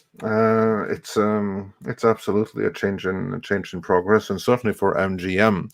So it'll be interesting to see who picks them up and who gets the pleasure of releasing the hot potato that is what's it called at end? No Time to Die. Is that what it's called? Yeah, sadly. Yeah. I was about to say Buy Another Day, but that was another one. No. And Shark Dentures, just to touch on this real quick, because it had to do what we were just talking about. Didn't Out of Touch Pelosi say about 6 months ago that $1K to each household was a joke? Now she's crowing about giving us $600. What a hack. Well, then she went out this morning and said, oh, it's about time Trump comes around and we're all on board with the $2,000. So it's like, it's all just whatever. It's politics, folks. Of course. Yeah, you're on board now after the election. Yeah. But anyway, not blocking it before. Honestly, as far as MGM goes, I figure they're going to get picked up by either Sony, which is the slim chance. The next chance in line would probably be Amazon, and that's a slimmer. But I think it's probably going to Apple pick them up, or I honestly, think Apple is a good bet because that I'm way gonna say, they'd get some infrastructure, they'd get some franchises. We know that they were sniffing at the Bond movie No Time to already, but Die, but they balked at the price of it for But yeah, one movie. HBO But is of gonna be course, my next buying a one. whole studio, of course, that's a different deal. or What about Warner Prime? would be the next. Yeah, what was that? What Sorry. about, Amazon Prime? Bezos could pick that up, and Yeah. shit, he made that in the last. While we were just talking about this, he made $5 billion. So Exactly. No, and you're not he wrong. And probably that's got why the I think bailout too. Yeah, and that's why I think they're on the list. But I think the top two contenders would probably be Warner Brothers and Apple, and for those two specific reasons, all to do with the streaming stuff, as Andre you were pointing out. Sorry. well, I mean, Prime has Amazon has a streaming, so this would be a major. Yeah, but then this would be the first time Amazon actually jumps into. I mean, they have their own studio, but like they would have something. And again, it's a very huge possibility, Cecil. I think. I mean, all of those players are possibilities. I could see them doing it definitely. Of all the studios, who do you think would make James Bond less woke if it was to get picked up by either Apple, by Bezos, or by Warner Brothers? Who would Warner. Probably Warner Brothers. would be the best for it? I think they would want to make what the fans, because AT&T is they don't give a shit about the politics. That's the one thing we have going for us at Warner right now. All they give a shit about is the bottom line. They're the ones that we're actually talking about where everybody goes, well, sooner or later, somebody's going to have to care about the money. Well, yeah, that's AT&T. They don't give a shit about politics. Yeah. That's why I can DC tell you which of the traditional studios would have made it less woke, but they're probably going to soon have to be bought up by someone themselves. Millennium, or rather New Image, of which Millennium is one division, the company of Avi Lerner. They never made a great movie in their life, well, or a couple, but not many. But one thing they are not is woke. So as of right now, I'd actually rather see MGM be picked up by them. It's never going to happen because they don't have the funds for it. But that would be the best home, probably. What do you think, Script? You're not wrong there. I mean, if they were able to gather the funds, they'd probably lean into all the tropes of Bond that made Bond. If they got their hands on the property, absolutely. Especially some of the other things that MGM has as well. But yeah, that would be. I'm starting to think like what other possibilities can come from that. So I'd say that's a pretty good idea. It's funny that Mutant says this because I was just going to say if Lionsgate actually had the money, which they don't, that's the one place I could see where they would do it just to start to bolster themselves. Because I think they sold it, but didn't they have the Miramax, or do they still have all the Miramax movies script? Yeah, I don't think that Lionsgate could make a good Bond because it's no, too that's much the problem. of a mess between marketing and executives and stuff like that. There, Lionsgate's been screwing up for. No, I'm 10 talking years. about just bolster. Yeah, exactly. Yeah. Like that's the thing though. Outside of John Wick, Lionsgate ain't got shit. I gotta look at the new Bond script if you guys want to hear some spoilers. Sure. He's charged with delivering $10 million to Pakistan for their gender studies. He's got to deliver, but there's a group of white nationalists that are trying to stop him. It's pretty good. Yeah, I'm on board. That sounds better than time to buy. Yeah, no time to buy. There you go. And Donkeysaurus Resk says, how about the Chinese or Indian studio? Oh, a Bollywood studio. They would have a riot with Bond. Oh yeah, I look forward to 4-hour-long Bond movie, of which 3 hours will be dancing. So it'll be amazing dancing. That's the thing. It will be enrapturing. The last thing I'd want to see is a foreign country getting their hands on MGM, which is like one of the last original studios. UK maybe that I wouldn't feel as bad just because they're so synonymous with Bond, but Here's the other problem you have. They don't have the cat. I'd like to know how they think they're going to get this $5 billion, because they don't really have the catalog they used to. Because Turner owns everything pre 1960 or 1970 script outside of like a couple things. They own a lot, yeah. And that includes everything from and that was then soaked up in the Warner deal. And that's where Wizard of Oz and all that stuff is. And that's where I think, if anything, Warner, they might as well just bring in the rest of the MGM package, because they already own most of them. At least anything that's of value. Because also they have the Rocky franchise, but I think Stallone has a lot more say in that now than he used to. Yeah, I mean, he's pushing. He's over 75, I think. Now. Well, not just that. There's this deal that was passed back in 70s where after 35 years, if you're a sole creator of something, you can go back and get your copyright. So and I think he probably has done that, but he's just worked out a deal with MGM to where, they made the Creed movies and all that kind of stuff. So I really don't know what MGM owns as far as flat out, because they don't own Bill and Ted. Nope. They got RoboCop and Stargate. And I think that's it, because they don't even technically own Bond. No, Eon still owns it, I think, right? Along with the Broccoli? Them and the Broccolis all own MGM owns the distribution, but that's it. Yeah, I don't know. This is not, that what was Lucasfilm was that was $4 billion deal. And $4.05 billion deal, and with that you got all the Star Wars and all the Indiana Jones, and I dare say that should be worth more than, including the merchandising rights that go with that, because there's the merchandising rights that make everything. And even with that, Disney ain't still in the black with it. So I'm curious, who the hell is going to pony up $5 billion for MGM when half of the good stuff associated with them they don't even own? And it's gonna take a lot of time to make those $5 billion back again, because for many of the things that they do have, you don't have the merchandise, which is what made Lucasfilm worth $4.05 billion. Exactly. Like I'm sure they don't get much of the Bond merchandise. RoboCop is probably one of and Rocky are probably two of their big things. And like I said, with Rocky, I'm sure they have to share a big chunk with Stallone. I don't know for sure on that. I'm just speculating, but and even if they didn't, where's the Rocky merchandise? Like, how much money is that worth? How much money do the Rocky movies? Like, you're going to have to make a hell of a lot of Rocky movies to make. They do have a bit of a merchandising base. It does. Don't get me wrong, but not like but not $5 billion's worth of it. Yeah, exactly. And even I'd be even willing to argue probably RoboCop might sell more merchandise in the end. I don't know. I have a couple of the Paulie action figures. I know you do. No, I know. Like I said, there is a base for it, to be in all seriousness, but not a $5 billion base. And yeah, they've got a little bit of a catalog, but not a full one. And not only that, they've got the first Terminator movie under their belt, but that's it.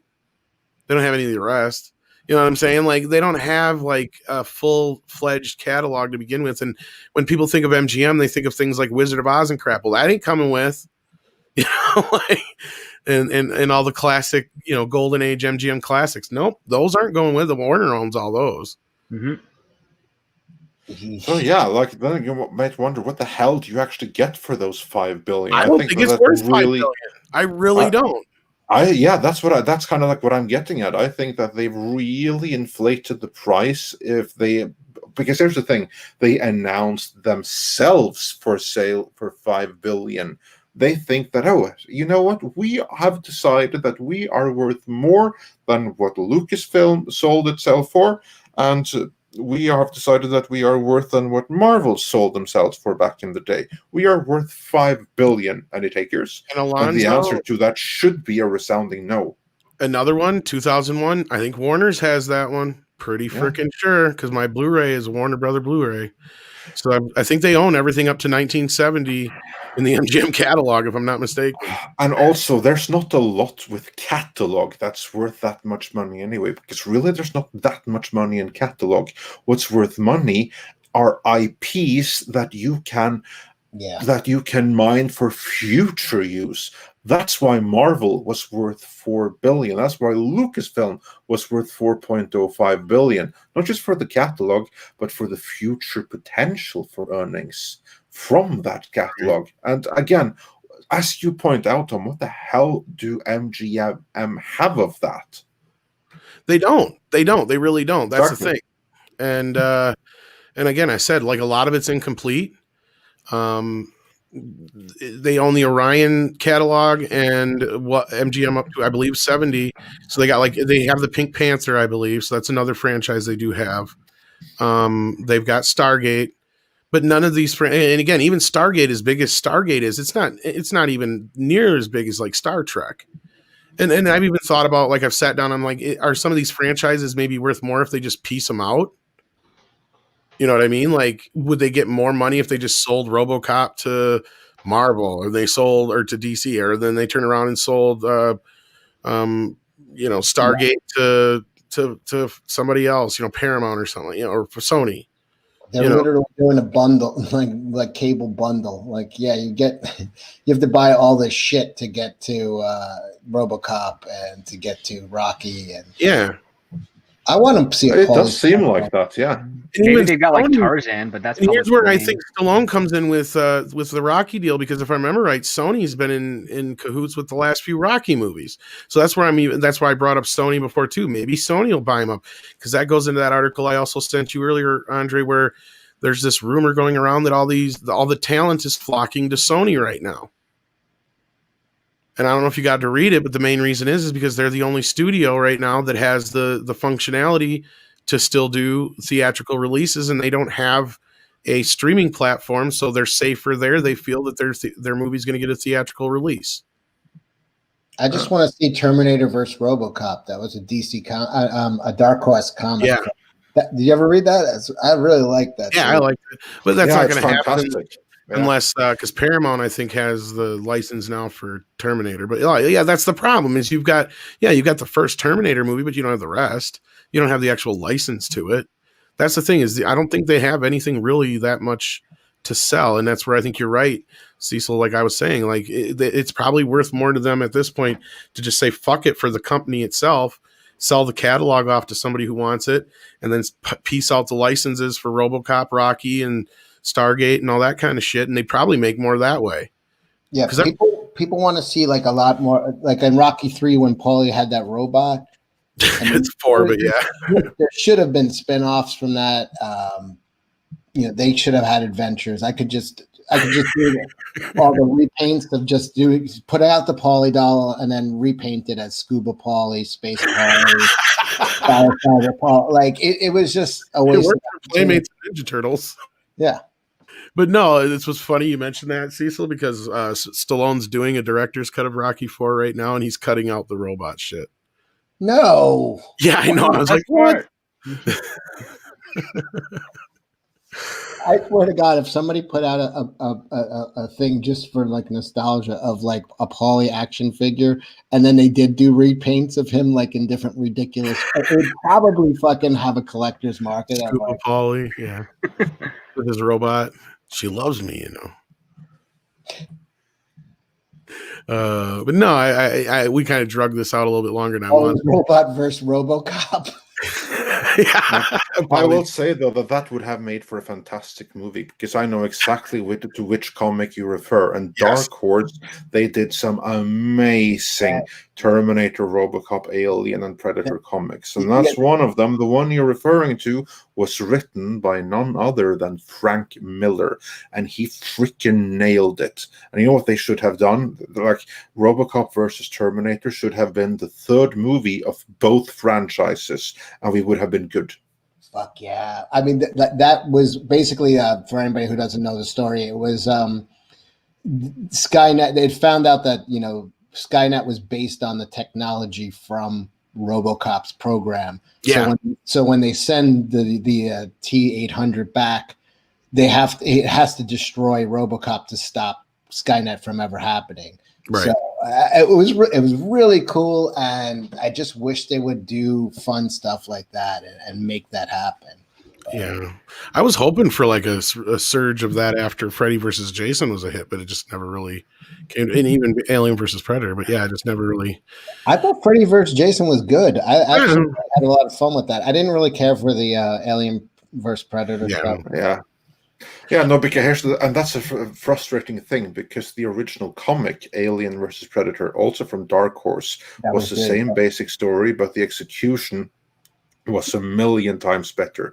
What destroyed it was when Tom Rothman decided that, you know what, yeah, we can use this comic, but it has to be set on Earth, and it has to be set today, and not like in space in the far distant future. Earth today.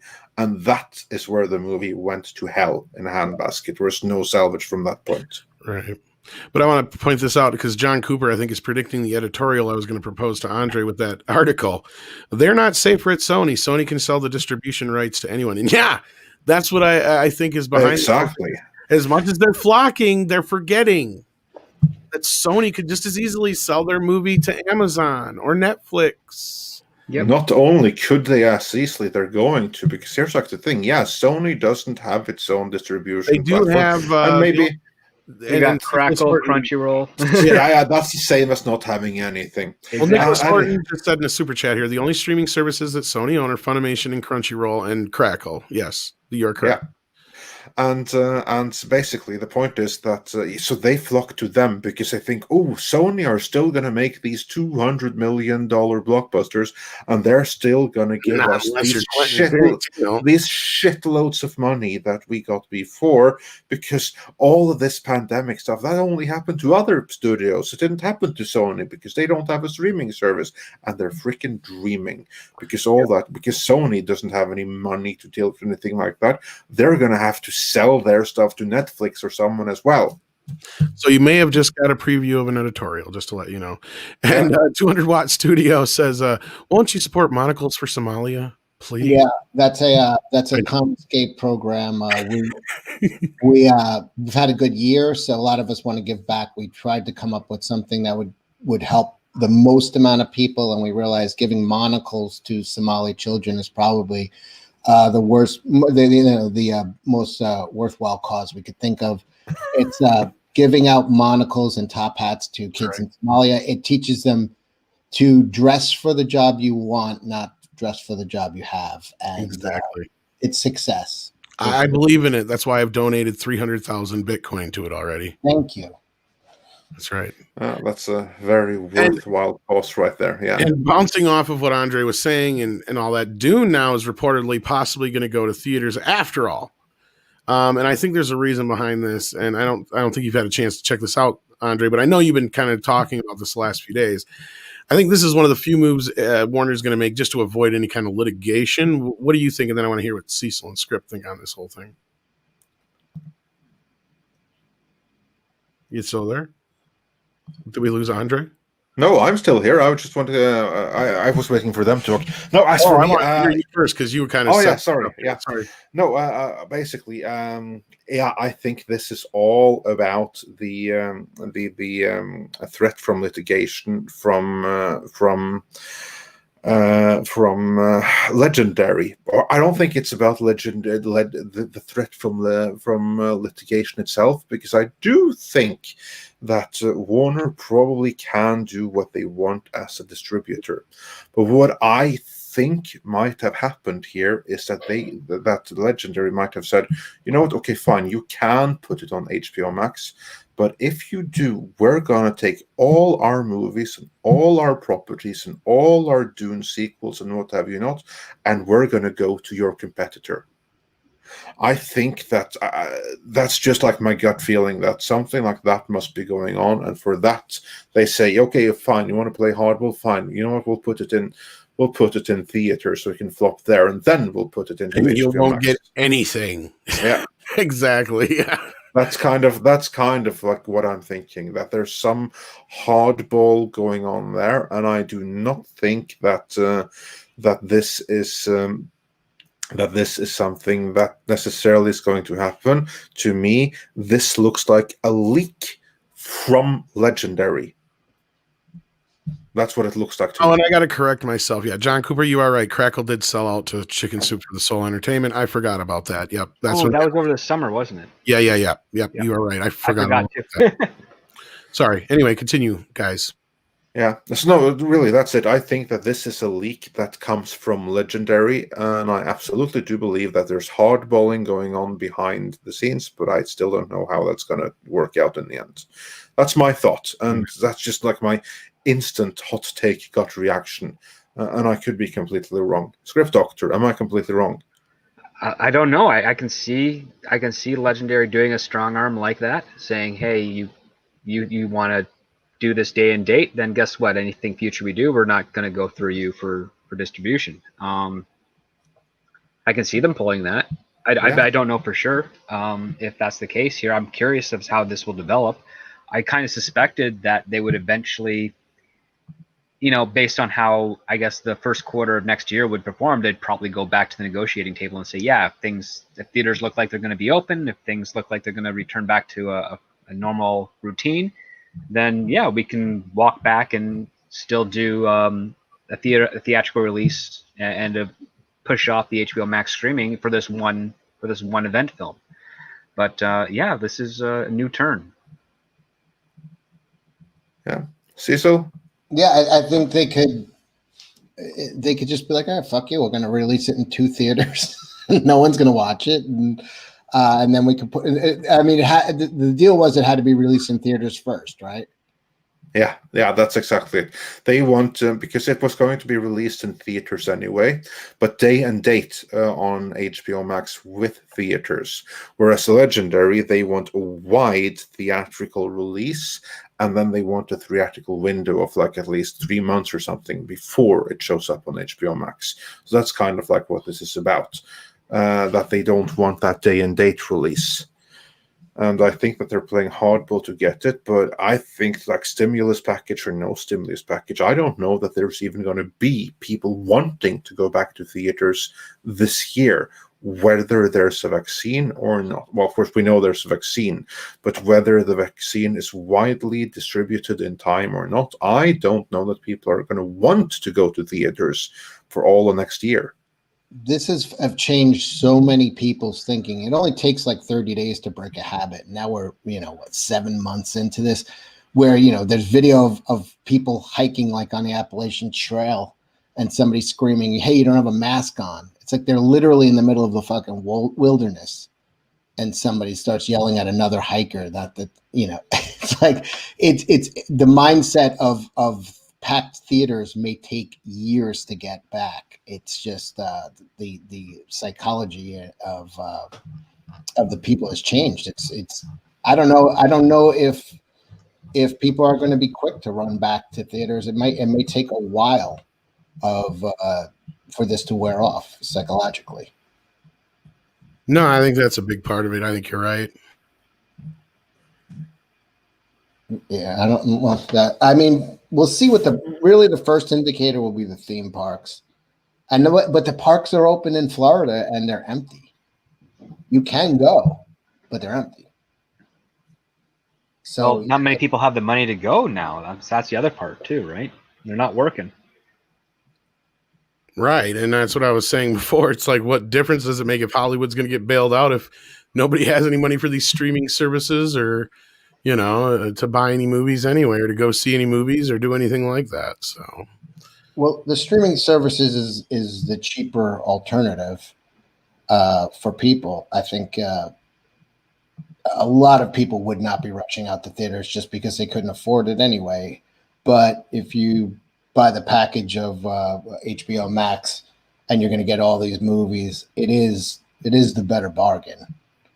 I don't know. Dune they should maybe wasn't there a TV series that was supposed to be tied to it?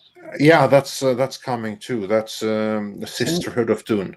So maybe they could renegotiate stuff with that to make up for it. But I think if they're gonna like stand their ground on theater distribution, I think this year and possibly even for the next 2 years, that's a losing fucking. You may win that battle, but you'll be a loser for winning. So I don't think there's a good argument for them. I think if they could get a better deal on a TV series or get a higher percentage of the cut or just something, they're better off fighting a different way, because I just don't see theaters being that big a profit maker for the next year or so. So According to culture, the theme parks are not empty, but half of them are shut down anyway. So, they're not empty. I don't know. Are they as densely packed as the normal season? I don't know about that though. I'd have to check out park hopping and stuff and see what those guys say. Yeah, I've seen some video. I mean, there's people there, but I'm being a little bit, it's a little bit of hyperbolic, but it's Not nearly the normal. not completely empty. But when you considering it was like it used to be just crowds and crowds. There's a small fraction of the audience there. Yeah. And then Action Com says, "What will happen to the projectionists?" You know what? Most theaters don't even have them anymore. Yeah, exactly. They were fired a long time ago. Yeah, most projectionists are really expensive to hire. I know that from some repertory theaters in California. They bring in different ones each day based on and have to negotiate their rates. And that was before the lockdown. They're expensive to operate projectionists. Yeah, but nowadays everything's digital, so it don't matter. You're only talking about places that actually have they actually have the old cameras and the projectors. Yeah. And that handful of guys, I'm sure will be in the position to negotiate very good salaries going forward. Whereas everyone else, what was it? Have to learn to code. Yeah. So 200 Watt Studio says Crackle owns restaurants now. Crackle Barrel. Hey, Crackle Barrel's pretty good. Cracker Barrel is anyway. The 70s Rock fan sends in another super chat. Thank you much. Says next Bond, No Time to Diet, starring Amy Schumer. I think Cecil could be the love interest in that. That was the movie she got to make instead of Barbie. Oh, did you see that's going a little bit farther forward? I pointed out that's sad. We're living in a world now where we'll get a Barbie movie before we get a He-Man movie. Is that we were with her? Is that with Amy Schumer? No, well, she was originally attached to it. Now they got Margot Robbie attached to it. Yeah, she was the one that was attached to Barbie the whole time, actually. But then for a brief moment in time, then they decided that it's going to be so much more empowering if Amy Schumer is Barbie. I think once they started calling it Carby. The message of the movie was that beauty comes from within. Yeah. And I know, Anna, there are plenty of Barbie movies, but this is going to be a live action theatrical Barbie movie. Yeah. We actually did a mini documentary about it when Amy Schumer was announced. It was quite funny. So everyone go check that out. Versus He-Man movie at one point. Yeah, that's entirely right. Versus movie, Cecil. How about that? That sounds like something you'd make up. I want to hear your plot for that. Go. No. What, He-Man versus Barbie? Yes. Yeah, Sony wanted to make that at one point. Oh my God. It's covered in the video I was talking about. I'm kind of thinking of Ethan's project right now of Rainbow Brute, which is the Rainbow Bright. Which is the masculization of all of the 80s girls properties. Right. My mind's kind of going to that. So it'd be like Barbie becomes like a space-time physicist and enters a portal that goes to Eternia, and she ends up working for Skeletor, not knowing the political climate of the planet. Maybe he hires her, but every day she comes in dressed as a different job, and he's like, "What the fuck is wrong with this bitch? What are you today? Yesterday you were an astronaut. Today you're a nurse. Who hired this woman?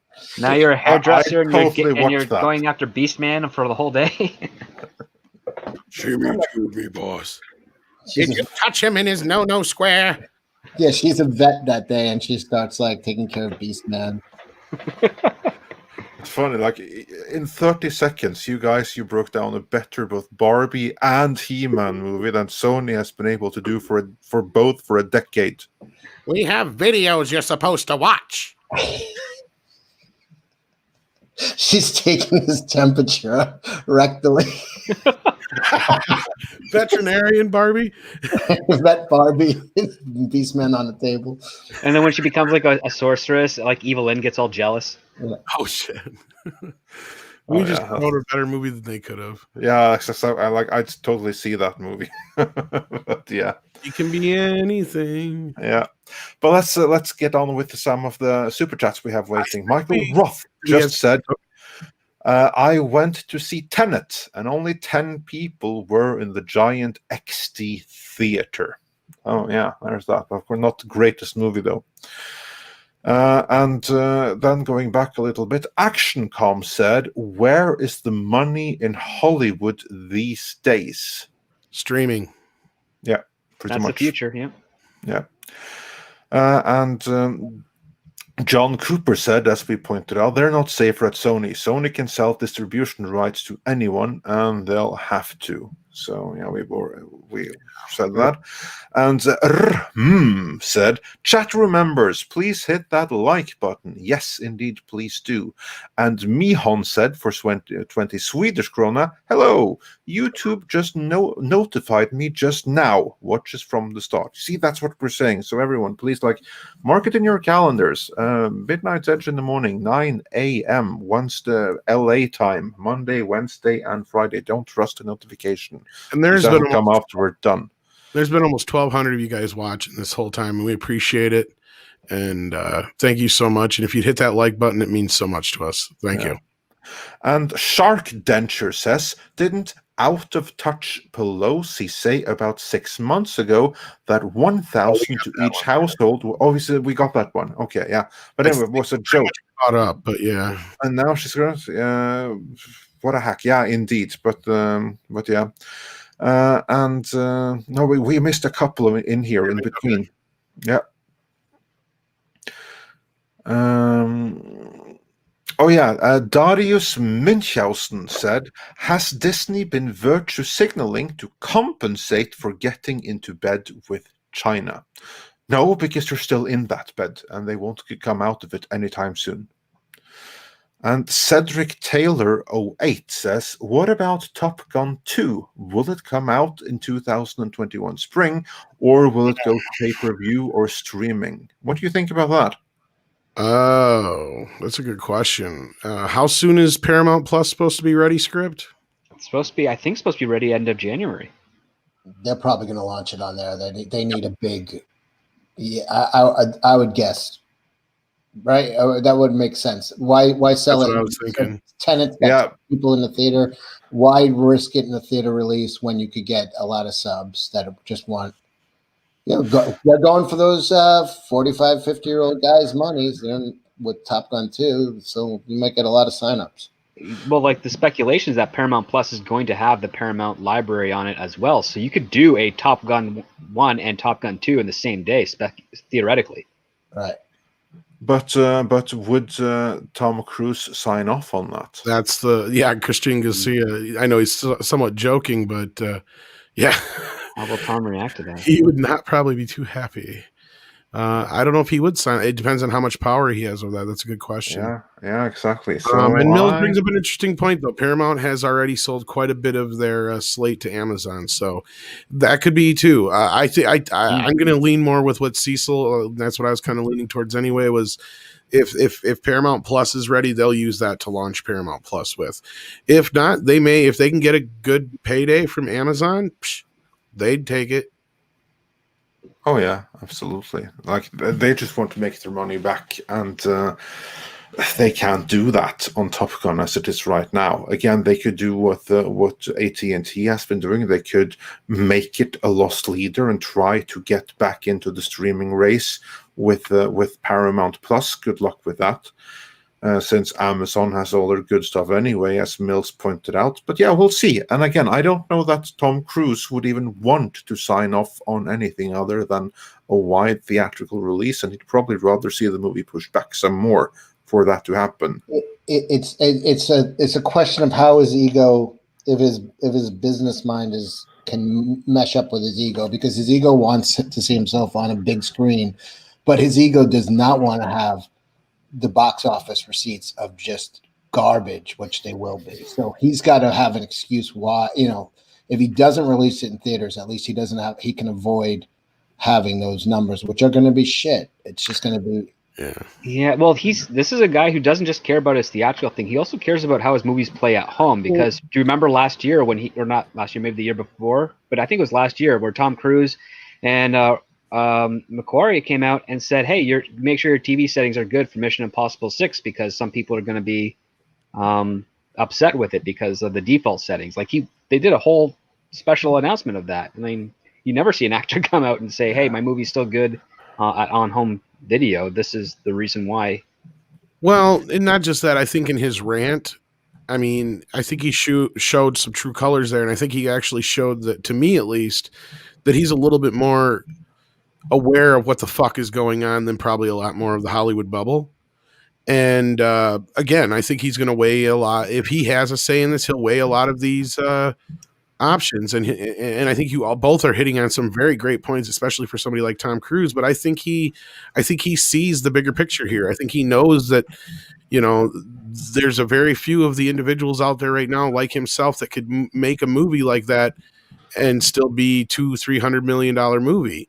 And that's why he got so upset with the whole deal with Mission Impossible. And again, I don't have a straight answer on this.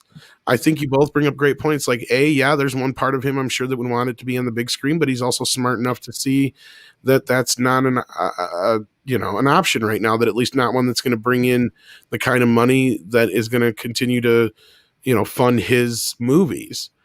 And it's going to be interesting to see. I mean, Paramount Plus may sweeten the deal with him, and he may see it as a businessman, as a good way to further himself, because he's kind of Paramount's boy. I mean, 90% of his movies he does over there. Yep. So I mean, they may work some deal out to where he says, yeah, it's a good deal for him and it's a good deal for them to try and push Paramount Plus with Top Gun 2. And Paramount may be the home of the Tom Cruise movies and stuff, from here on out. They'll still give him the money to make the movies he wants, and they'll use him to sell Paramount Plus. Do they have the rights to Mission Impossible, like as a TV series as well? Yeah, CBS, yes, they do. Paramount, yes, yep, both.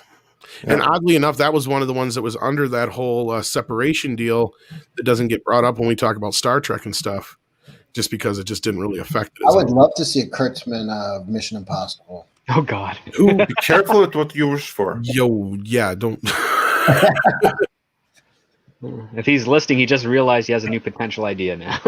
Sorry. No. But yeah, so like we want to start wrapping this up anyway. But yeah, I really do see that as a good possibility. Yeah. We have one more super chat from before that we didn't get through yet. Yes. It's a question. Also, sent us a super chat before, a diamond one or super sticker. So thanks for that. And Nikki D asks, what are your thoughts on Wonder Woman 84's paltry box office returns in China? Think it will receive a better reception in the Western market? What are your thoughts, gentlemen?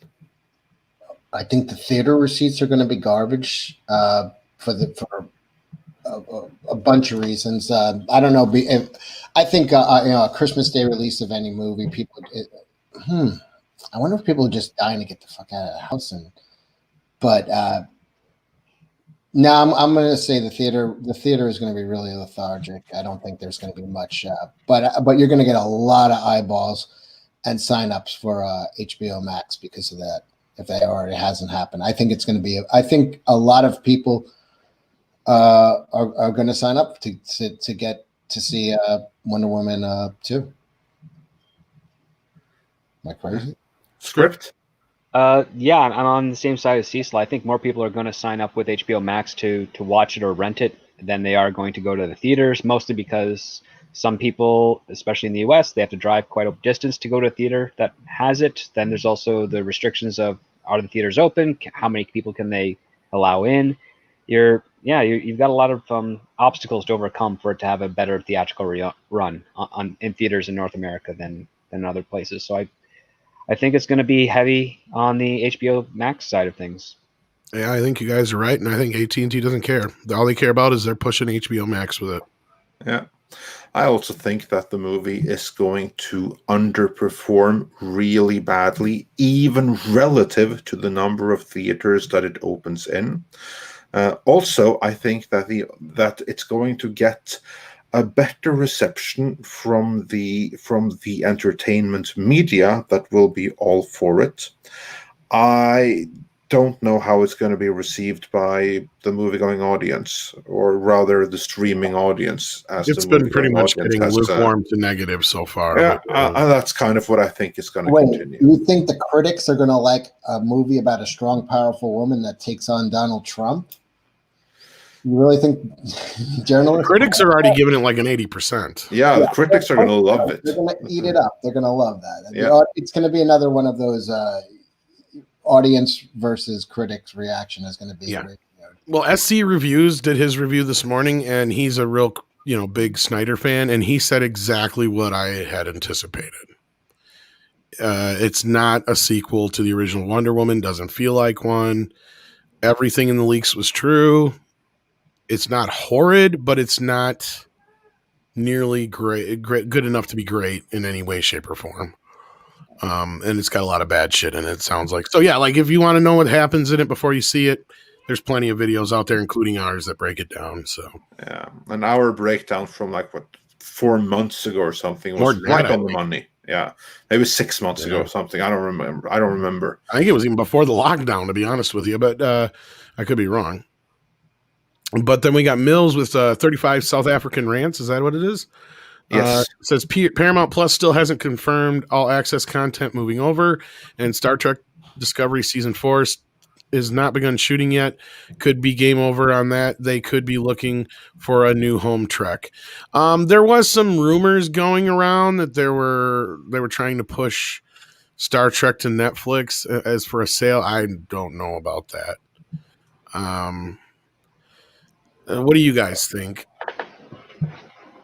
I would love it to get the fuck out of wherever it is now. Just wait, would they be bringing over the existing properties in Discovery and Picard, or just have the IP and be able to rebuild? Well, that's a good question. Because I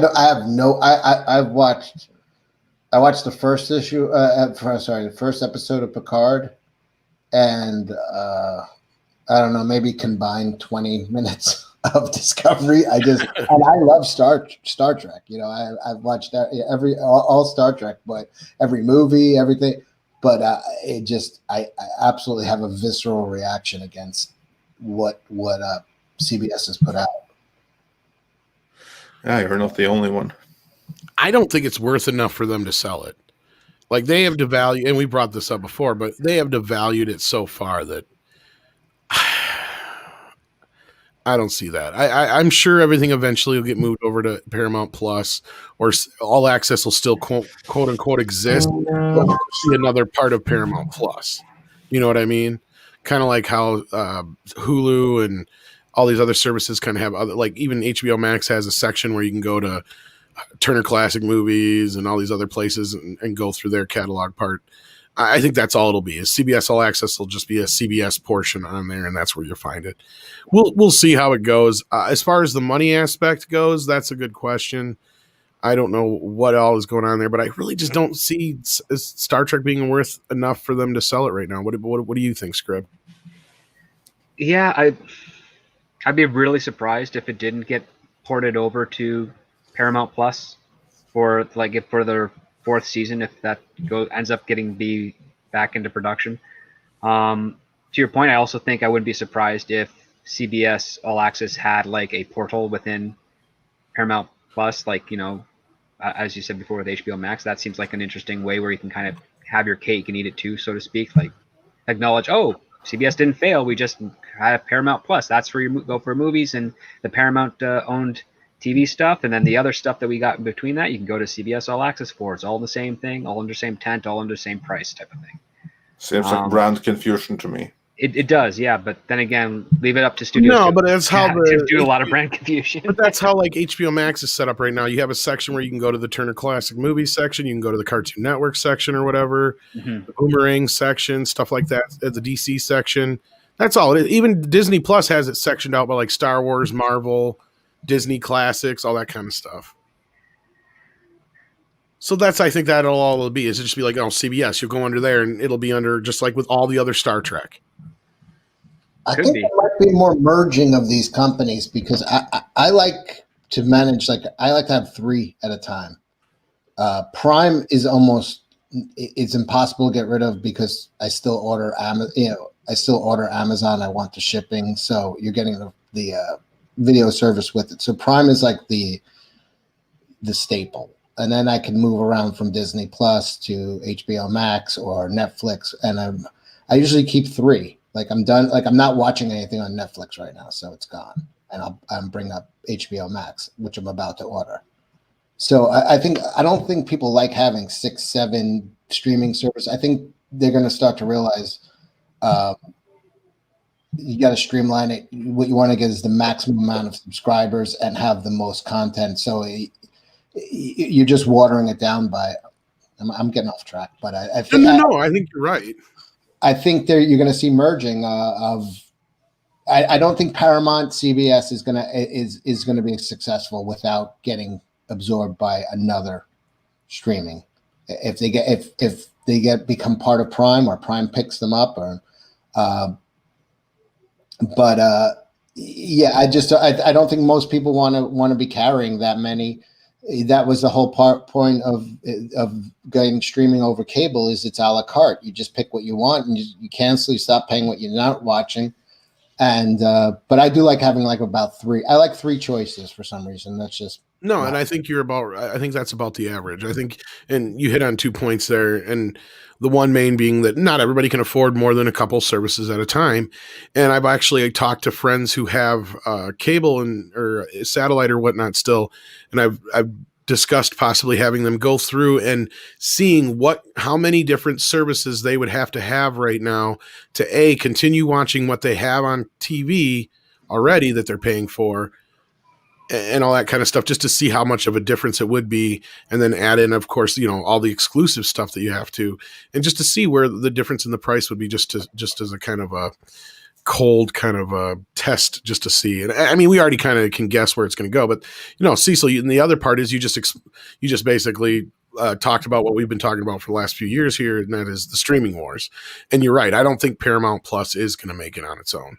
They're not one of the services that's really going to be able to rise above the rest, and that this whole thing with HBO Max is what one thing we've been talking about, is the whole motivation for this was to get them back into the game, because they're pretty much, they're down at that level with some of the little guys right now, and they shouldn't be. So, and I mean, they're making headway now. They've gained, like, I think 5, 6, 7 million subscribers just in the last few weeks when we've seen some reports coming out. But of course, these are staggered reports over the months. So we'll never really see the full numbers of what Wonder Woman 84 actually did for subscribers until probably 2-3 months down the road, I'd imagine. Yeah. Right. Yeah, unless there's a huge influx, in which case it's to the benefit of HBO to advertise it. Yeah, we're probably not going to see much. No, I wouldn't be surprised, though, if this whole Wonder Woman thing nets them anywhere from 30 to, it could get 70, 80 million subscribers. How many, like think about this, though. Even if it's just for 1 month, like Cecil was saying, you sign up for HBO Max, you pay $15 to watch fucking Wonder Woman. You would have paid more than that just to go see it in the theater. Mm-hmm. By yourself, let alone if you have a whole family. Yeah, you got a family together, and on Christmas Day release, right? So yeah, 9 a.m. I think Pacific time, and then I think it's 1 or whatever on the other side. But whatever my math, I suck with fucking time zones. Don't get me started. But yeah, I think it's at 9 a.m. Pacific time on Christmas Day. It drops. That's noon in Eastern. Yeah. Yeah. Yeah, and then a couple of hours on the high seas. So it'll be there. Yeah, probably. And of course we do not condone that at all. And we just have to warn you that on the high seas there's loads of nasty spyware and malware, and you can get in all kinds of trouble. Which is why it's generally recommended to use like a VPN if one is to go to the high seas. And we recommend Surfshark. We do. So code midnight upon checkout. That will get you a special deal. That's right. And with that, I think we've gone much farther than we wanted to, but you guys have hung in there. You guys have been a great audience. We can't do this without you. I want to thank you guys so much for making this show the success it has been. And I also want to thank guys like Script for always hanging in there and being our co-pilots at times. And guys like Cecil for being our guests and helping making these things happen. Thank you so much, Cecil, for taking the time out of your day and getting up early to be here. Appreciate it. Well, you were... Thank you for having me, and have a Merry Christmas to all of you and everyone in the chat. You were probably day drinking anyway, but yeah, of course. I figured, I was just trying to save face for you, but I fucked that up. But no, check out Cecil's channel if you haven't already. I'm sure you have, but we'll share the link for that. It's also in the description. Check out Script Doctor's channel if you haven't already. He does great work as well. And you said, when is that Jack show bit you were talking about, Cecil? When that's going to be? When is Jack that? show is tomorrow night. I think John Malin is in. He sent me a message just now saying he's in it for. We're going to do it at like 9:00 instead of 11. So it's going to be an early Jack show. I think Kelsey's in. Ethan will probably drop by. Anna is out. She'll probably call in though. So yeah, Jack show tomorrow night. Cash Grab ends tonight. If anybody's interested, it's on Indiegogo. All right. There you go, folks, for who are asking about the Jack show. That's the info you were looking for. So check out Cecil's channel, as we said before, as well, for all his fun stuff. If you haven't checked out his channel, I do recommend the first thing you do is go see his review of Wizard of Oz. Oh, yes. That's a great one. So there you go. All right. With that, Andre, anything else you want to say before we go? No, I just wanted to thank you all for joining us today. Check out the interview that we did with Alan Dean Foster yesterday, and be sure to check us out every Monday, Wednesday, and Friday at 9 a.m. LA time. That's 6 p.m. Central European time, and of course, there's going to be the regular editorial and mini documentary content in between. Absolutely. And Friday, we have the one, the only Robert Meyer Burnett joining us. So, yeah, I mean, of course, I think it'll be a short show because we were like that, or maybe we'll have to delay it so we can watch Wonder Woman. We'll have to see. But we'll let you know, guys. We definitely got that happening.